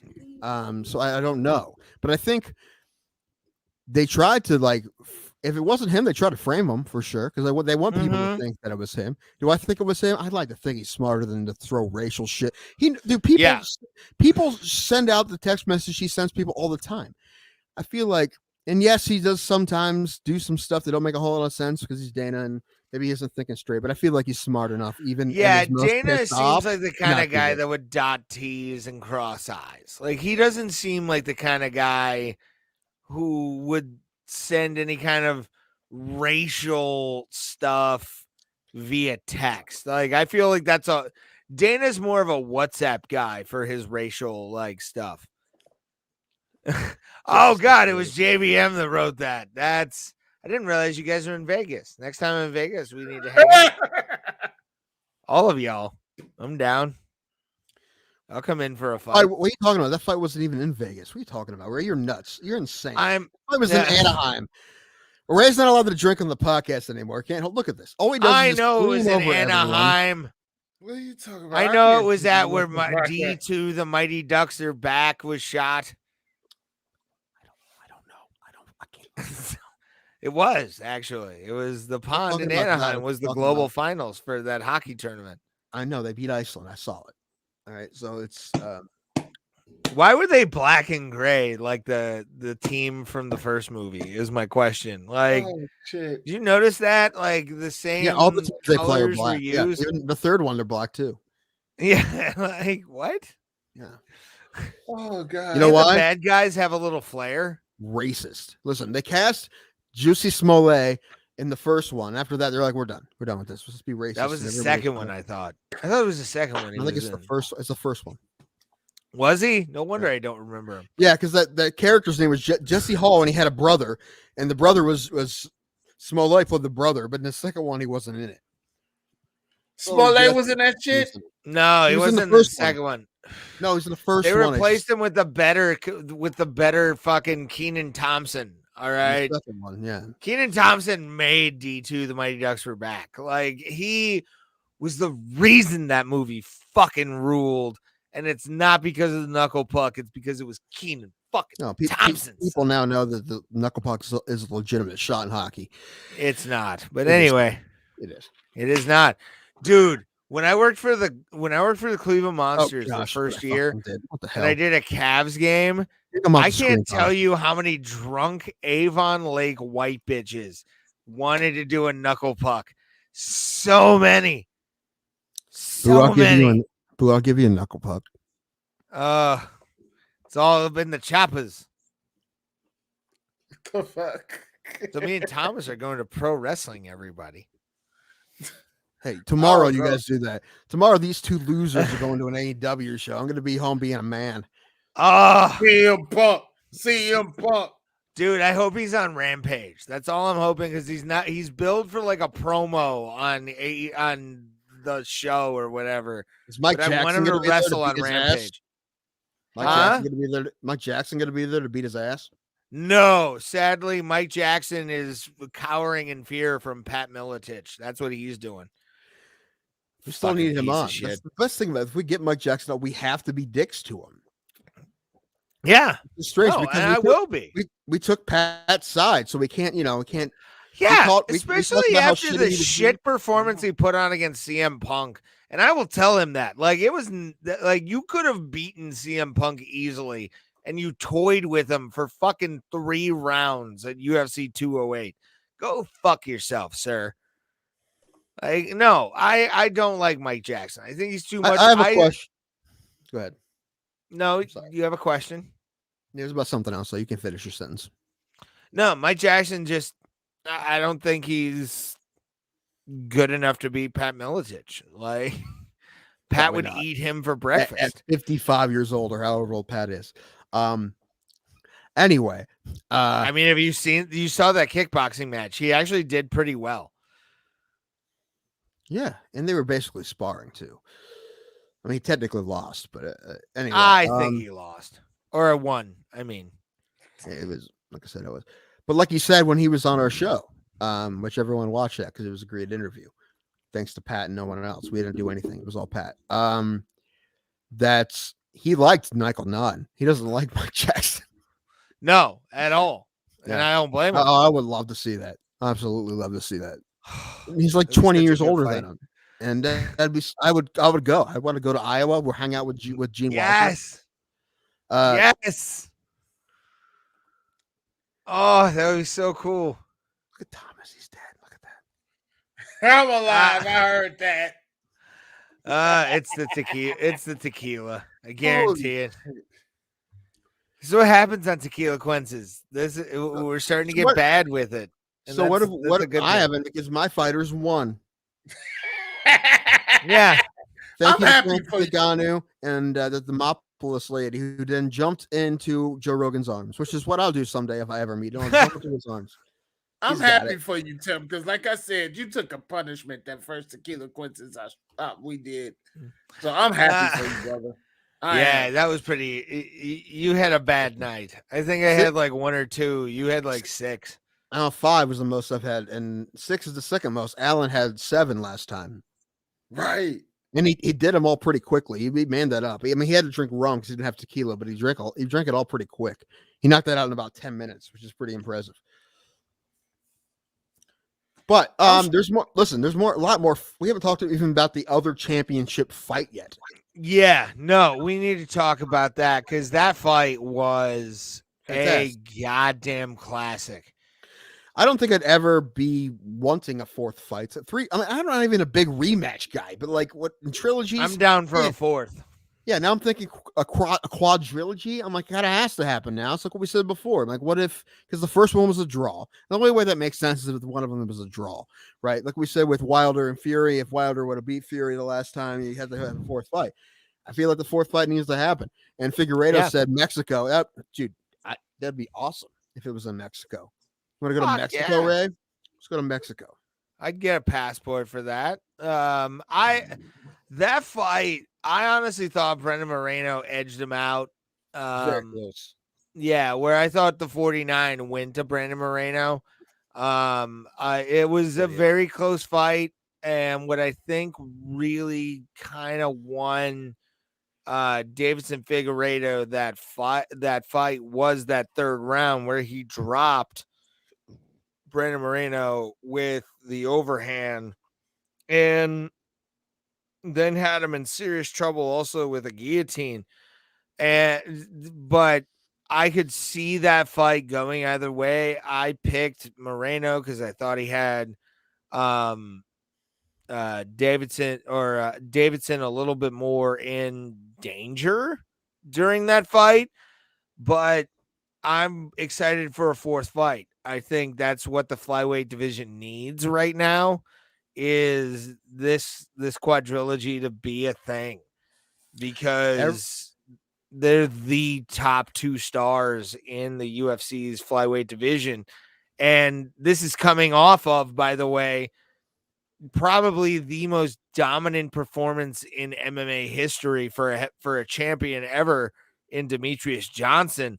Fuck, son. Let's run this back for a 4th. I'm down. Let's do it. What are you saying about Demetrius? Okay, I'm not even going to get to it because what you said. Demetrius Johnson's the greatest flyweight champion of all time. Yeah, but he finished his reign by getting knocked out.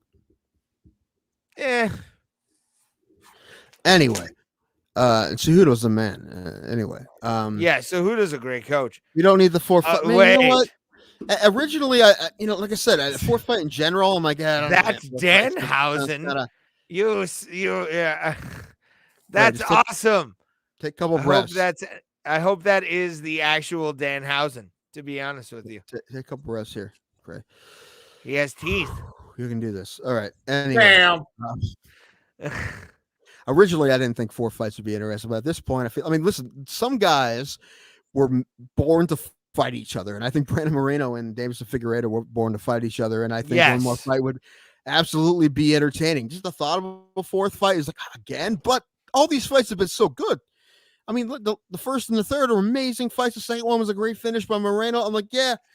I honestly, before this happened, I didn't think I'd ever be interested in a 4th fight against anyone. However, except for maybe a back and forth fight too. Chuck and Tito, maybe. Let's do that again. No, that was a joke. Please don't. But it's been so great that these fights, that absolutely a 4th one's going to be great again, and I expect nothing less than another barn burner.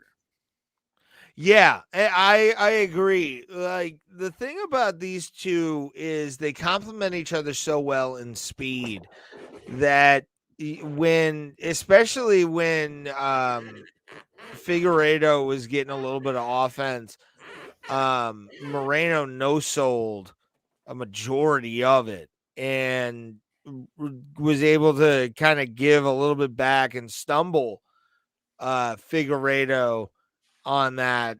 But I honestly think that 3rd round, that overhand, really did win him the fight, and it sucks. But because Figueiredo came out in the 1st round pretty good, and then Moreno definitely knew how to take the power of Figueiredo, but I would say 4th and 5th round. If you have the 4th fight, then step it up a notch. Well, listen, have them fight in the middle of an alligator pit. Yes. Yes. Yeah. Over a board and 2 ladders. Oh God, our producer is asleep. Oh, did he die again? I'm typing shit. All right. Is that how you type? Yeah. Always evil, Danhausen thinks of things. Yeah, man. Like, I think this fight, this is what the flyweight division needed after Demetrius Johnson and his thing. We needed like a quadrillion. I'm drinking a lot of tequila, but it's to make sure I don't get super drunk. So, or a headache, because I gotta post it. I just posted. I drink to make sure I don't get drunk. 6 shots of tequila, I'd survive, but I'm sleepy though. I can imagine, my friend. I can imagine. Listen, it's not like I haven't carried the show 123 times before, so it's yes. That's because you're the strongest, Tim. That's true. With no steroids, no additives, pure, completely natural. Right. Just Arby's. Arby's. Yes. They have the meats. As my doctor said, I am a robust fellow. Oh, Jesus. I would have punched him in the fucking face. You're not going to call me robust, motherfucker. Guess I'd rather him call me a fat fuck. Yeah. Because like, it's robust fellow sounds like you're trying to sugarcoat it, but it definitely didn't work. No, yeah. You're like, I don't know what to say at this point. Hey, Let me be nice. Can you pull up the card so we can go through the rest of these fights, Thomas? Yes. I did not watch the Michael Pereira fight. The worst MMA show in the history of MMA shows. Hey, life. What'd you think about that fight altogether, Tim? Which fight? The Pereira fight. You tell me. You didn't watch it.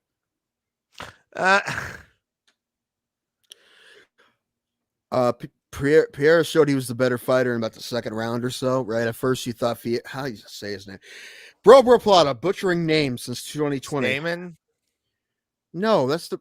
Oh my Pereira. Gosh, I can't even anymore, man. Pereira Lima, whatever the fuck his name is. No, I can't even. This guy. Fialo. Yes. Oh, Fijo. Ty Dillinger beat Fialo. Is that another wrestling reference I don't get? And then lost CM Punk in like 10 seconds on. I know John Dillinger. Who John Dillinger is. Saw that movie with Don Fry. Anyway, Michelle Piera showed he's a better dude in the second round, and he had a great decision. He kind of broke the dude. Like, it's funny. These guys have completely different styles. You have Piera, who just likes to, I don't know, do gymnastics when he's in there, interpretive dance while he's fighting. Whatever. It's beautiful. It's all that capoeira. Yeah, that or like Cirque du Soleil, or whatever, something like that. He's doing all kinds of dances. It's good. You put it to music, man. He looks like he's stomping the yard. He's great. Michel Piera is the man. But Vallejo is kind of a little bit different. He's kind of almost flat-footed. He just kind of stalks you, kind of like what Crow Crop used to do. Just kind of comes like, "What do you got, bitch? I'm gonna walk towards you with a blank stare in my face." But Michel showed he was the better fighter at the second, third round, and almost finished him in the third round. But it was a good fight. It looked good. I liked it a lot. The next fight, I'm not surprised, and I didn't watch, but I'm not surprised by the fact that Nurmagomedov got a submission. What happened in this fight? Cody got punked. Is basically what happened. One guy was better than him, and he finished him very quickly the way he should.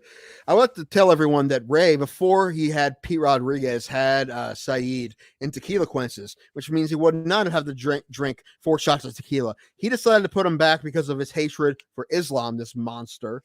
Damn. My hatred for regular religion, sir, is what you need to say. Ray says a lot of shady shit about people he doesn't like. Anyway. This is true. Very true. That's why I think that text message was actually written by Ray. Anyway, I don't have a 907, fucko. It's not Vegas. You use one of those apps. Anyway, Saeed punked this dude, and instead Ray got Pete Rodriguez, who we're going to talk about in a minute, and it didn't go well for him. So that's what. Anyway, Saeed looked great. He's a monster because he's a Nurmagomedov. So. Next. The Michael Morales win, big knockout. Tim, talk about it. How dare you knock out American cops, you son of a bitch. Him and Derek were just monsters knocking out cops. I I think I've changed my pick. I think on the show last week I picked Morales, but then I changed it to Giles because I watched him with fights, and I remember he knocks people out. But and he looked good for a minute. But Morales, this kid is obviously fantastic. Can't wait to see him fight again. He fought a tough dude in his first fight at UFC, knocked him out. You knock out Joe and Giles, you're a tough dude. So I'm excited to see this young dude again. He's only like 22 or something like that. He's a monster. He's from Uruguay, yeah. No. Uruguay, yeah. Ecuador. Where's Peru? No, where's Cheeto Vera from? I think he's from the same place. Anyway, I could look it up. I'm just going to sound ignorant instead. Going to pull what I call Ray Highclack. Yes. And now we talk about the prelims. I did not watch the Victor Henry fight because I was on stage, but I'm glad he won. Just eating it, apparently. Oh, I was terrible. Saturday. It happens to all of us, buddy. And it sucks. It never not sucks. I haven't bombed like that in a while. Everyone's wondering about nothing I said here. It never not sucks. Like, you can laugh about it later, especially in certain situations, but you always think no matter what, you should have done better. Even if it was impossible and no one got I apologized to the promoter. I was that bad. That sucks. Because you do you always feel like even fucking awful. Anyway, this Victor Henry dude, it's had like 25 fights before the UFC. Barcelos is a monster. He's burping. He's a tough dude. The fact that he fought the way he did against this guy's for real. And he fought a super tough dude in his first fight in the UFC. He's going to get probably a top 15 guy. I could see this dude. This is bantamweight, right? Fighting maybe Sean O'Malley or somebody. This guy's tough. He's a tough dude. He can fight for real. He's one of Josh Barnett's guys. He's got shit. And the fact that he did what he did against this guy's for real. So I'm excited to see this dude fight again. Also, his Kenny G haircut is amazing. I'm about to say he looks like Brian May stand-in. I know what it looks like I'm doing, but I'm playing saxophone. Getting used to what you usually do, sucking dick. Oh Jesus! Oh look who explained the joke. Thanks, Ray. Again, the ball was in the hole, and Ray's like, "Gets the big dog out." Yeah, I gotta rip it from it. Jack de la Mandela. Yeah, I know, right? He's the same shade. He's the same shade as paper. Oh shit! You know what? I or whatever. Changed my mind. I don't want to get rid of Ray. I just want to have control of his microphone, so I can turn it off when I need to. Let him go when it's fine, but when I need to say something, I'll turn it off so I can say my piece, so he doesn't talk over all of us. And then I will verbally, or I'll just mouth my disapproval. Ridiculous ignorance that is Ray Hyclack, and I love it. Yes, I do. It's fantastic. He beat the brakes off of Pete Rodriguez, by the way. That's true. That did happen. I saw it happen. Dude, holy shit. I think this was the fight where I texted you where I think I had Pete Rodriguez, and I literally said, I can't be mad at this. Mm-hmm. The way he broke Pete Rodriguez down hard. Pretty sure I bought a used car off a guy named Pete Rodriguez one time. Tim, be careful. You stepping in Ray territory. This is true. No, I'm just saying that sounds like a car. That's like Bob Hernandez. It sounds like a guy you buy a car. But yeah, I mean, this was a fucking beatdown, man. Tony Gravely saving, I believe, Thomas here. This is one of Thomas's wins of the night, and he did really well. Tony Gravely beat the brakes off of Simon Oliveira. Well, I don't know about nice. beating the brakes off of. He wrestle fucked them is what he did. But that's that's how MMA works. Man.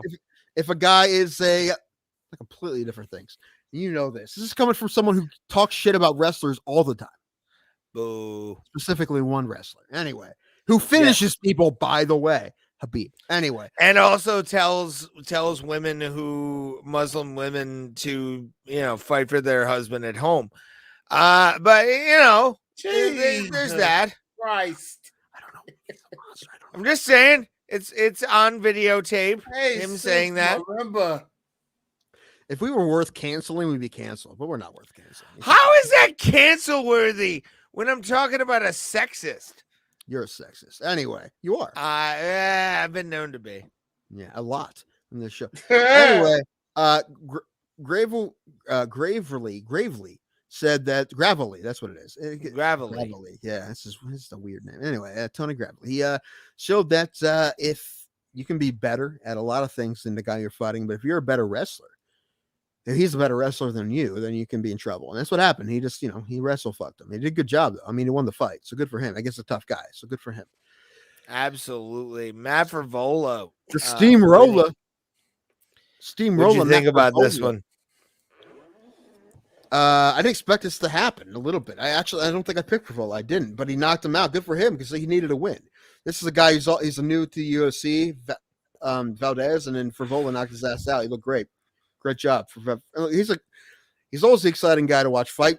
He doesn't always win, but this is good for him. He needed this win. He had a couple losses in a row. He needed the W, and he got it. Great job by the steamroller.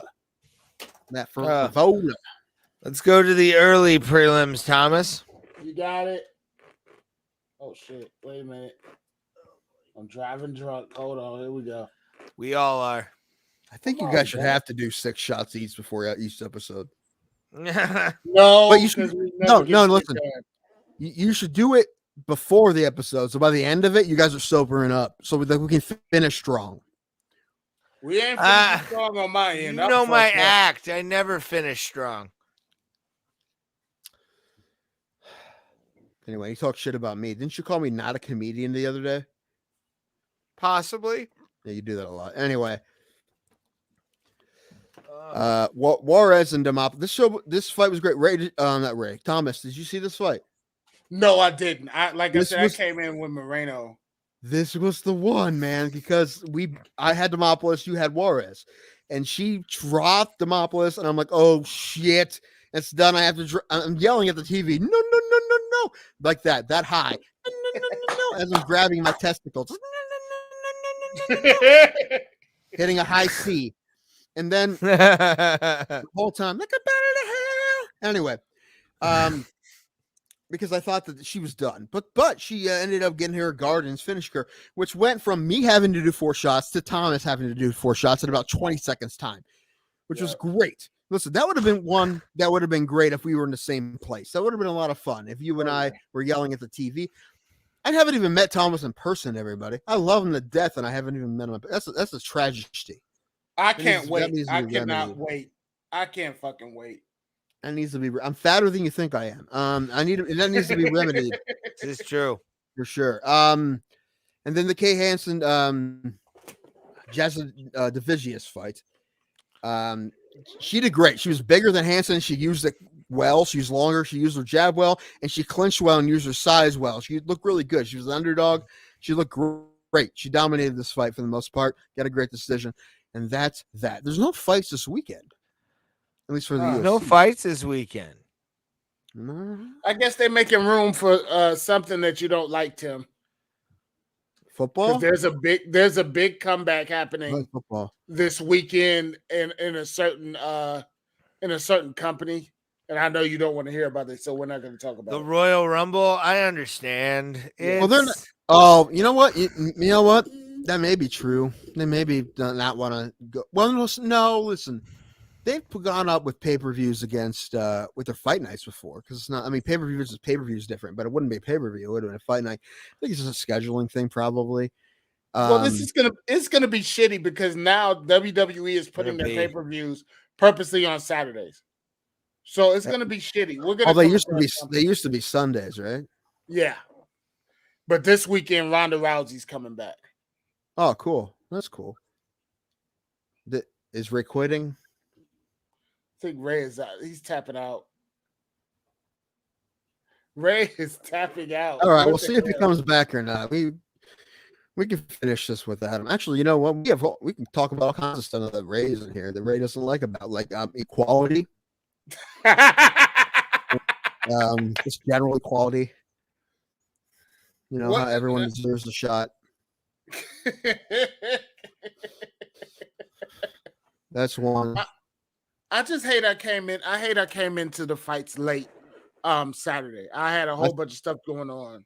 I feel like we need to cut out that whole thing about what Jesse told us that Stipe needs to retire. Just cut that whole 10 minutes out, because that really triggered us, and I think it was actually probably entertaining. And it wasn't even fake. That's what our legitimate reaction when you talk shit about our boy. Yeah, I mean, I love them, by the way, but it's.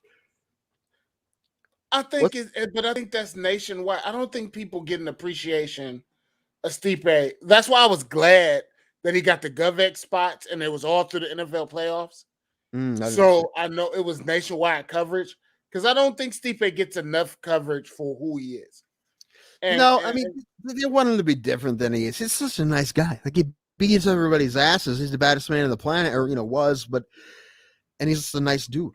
I think they'd rather him be a big scary guy, who doesn't have a day job, But the thing is, his best interviews, 92.3 The Fan, I'm just shouting him out, with Ken Carmen, that's where I really started loving Stipe, because Stipe went on the show, and Stipe was just being Stipe.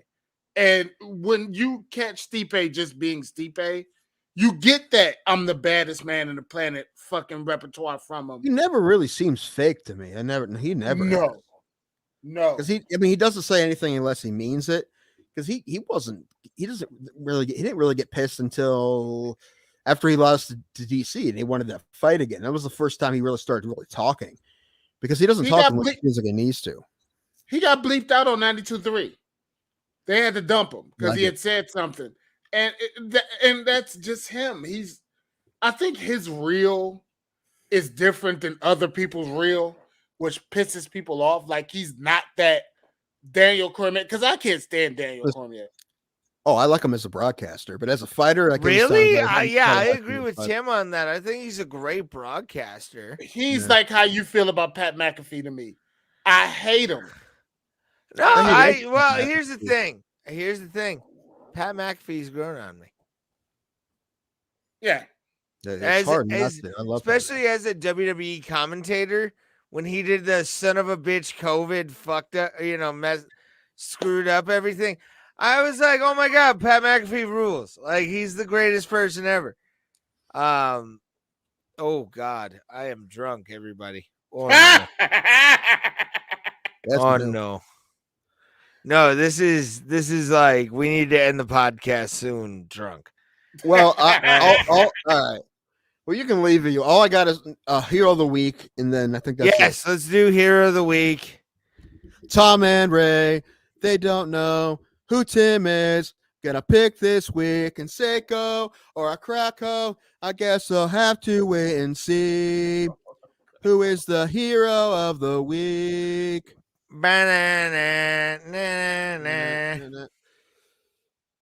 So some nomination. Number one, the NFL just in general gets a nomination for having just great games. Yeah. Just great games. And almost all the teams I wanted to win won, except for Buffalo. 3 out of 4 ain't bad. I want you. Anyway, now I'm just down this hard pulling. I know Thomas isn't, but I'm hard pulling for the Bengals. I got Bengal fans. Jesus, no. Yeah, dude, you want no. Geez, you want the Chiefs again? Bullshit, man. Of course. I don't want the Bengals, and I don't want the fucking Rams. I want Bengals. I want the Rams. I want Bengals. I don't care about the NFC. I don't like either of those teams. But, well, however many years, 54 years of the Super Bowl, a team didn't play in their home stadium during the Super Bowl until last year, and we're getting pretty close for it to happen twice in a row. It happened last year with the Buccaneers, and the Rams win. They'll do it again. So I don't really care either way. I like both those coaches. I mean, listen, I think they should have hired Kyle Shanahan to be the head coach of the Browns before they let him get away. Yeah. I said that what happened. I mean, dude, where's that? I can't even remember his name. Gary something. The tight end. He turned into a pro. No, Barnage. Yeah, Barnage. He wasn't even that great. Turned into a Pro Bowler with his offense. He wasn't even that good, but he gave him the ball. He was so smart. He was great. And I think him and Johnny Manziel actually could have won games, believe it or not, together. Right. Because I don't think Johnny Manziel was actually that bad. He's just crazy. Anyway, that was football. Looking forward to this weekend when we got Rams, Niners in LA, and we got Chiefs, Bengals, and Kansas City. Yeah, dude, our buddy Justin Woods, a big Bengals fan. He put a video online of his reaction to that game-winning field goal. He was crying. Listen, I understand what it's like to have a shitty team. So I hate the Ravens, the Steelers. I can't hate the Bengals. Like, I want to beat the Bengals, but because we didn't, dude, I am really pulling for the Bengals. And Joe Burrow, Ohio guy, quarterback, hard not to like him. And we beat him twice. So we beat their asses twice. So he's a dick. I don't like him. Fuck him. You heartless man, you Thomas. Anyway. The Hero Week this week. Listen, it may seem sarcastic, like when I had picked Ted Cruz, like the second Hero of the Week.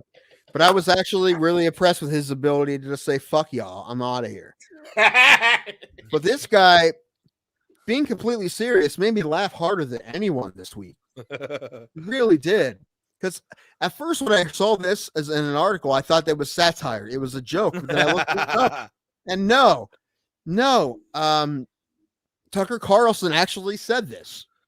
He actually said that he didn't like the fact that M&Ms are less sexy because they like gave the blonde M&M a shorter heel and they put the green one in tennis shoes. He's pissed. It's too woke. They made him less sexy. Sorry, Tucker, that the M&Ms are less fuckable than they used to be. But that made me laugh so much because he's being dead serious. And he's like playing to his base, so it made me laugh. So him making me laugh that hard, and as creepy as it is, telling everybody that you wanted to fuck M&Ms beforehand, that makes you my Hero of the Week, Tucker Carlson. I didn't think it'd ever be him. But listen, telling the world that he wanted to fuck the green M&M before, but not now. Shit. It's hard not to. I mean, those go-go boots were quite nice. No, like I think they were perfect. Boots. They were good, but him just saying, "How dare you make my M&Ms less sexy?" Nobody wants to smell sneakers in the air. You know what I'm saying? Oh shit! Listen, the fact that he's telling people that he's pissed because he doesn't want to fuck the M&Ms as much anymore. That does take a brave man. Yeah, and he said a lot of weird shit. And that guy, I'm not a huge fan of that guy, but I guess hero of the week because he had the balls to say that. Tucker Carlson. I'm all down for it. Yeah, I know you are. You're probably a big fan of his. Damn. All right, boys and girls. I think it's time we call it a night. You know, I want to keep going till Ray actually passes out. I think that'd be fun. I'm about to, and I have to feel like be in a half hour, I'd be the only one awake. Probably, to be honest with you. But we have had a blast tonight. Thanks to everybody. Thanks to Jesse from the MMA holes for getting us riled up. Yeah. Yes, that's why we need more comments, because we don't do well with other people's opinions and we don't like them. If you haven't noticed. We would also like to thank that Danhausen. Hopefully that is the actual Danhausen. Love Danhausen. And John 209 and 257. And we appreciate every single person for watching tonight. Thank you guys. We are the Bro Plutter. You can find us on the MMAholes.com. That's the MMAholes.com. YouTube, Twitch, Facebook Live, all those as well, if we're not banned, especially from Facebook, me. But we had a blast tonight. Thank you guys very much. And as always, we will see you at the Kumite, fam. I feel like a lot of people, if they watch this, probably lost money on the fact that Ray remembered his catchphrase. I feel like everyone was just like, no, he's going to fucking forget it. He's going to forget where he is. He's going to fall asleep.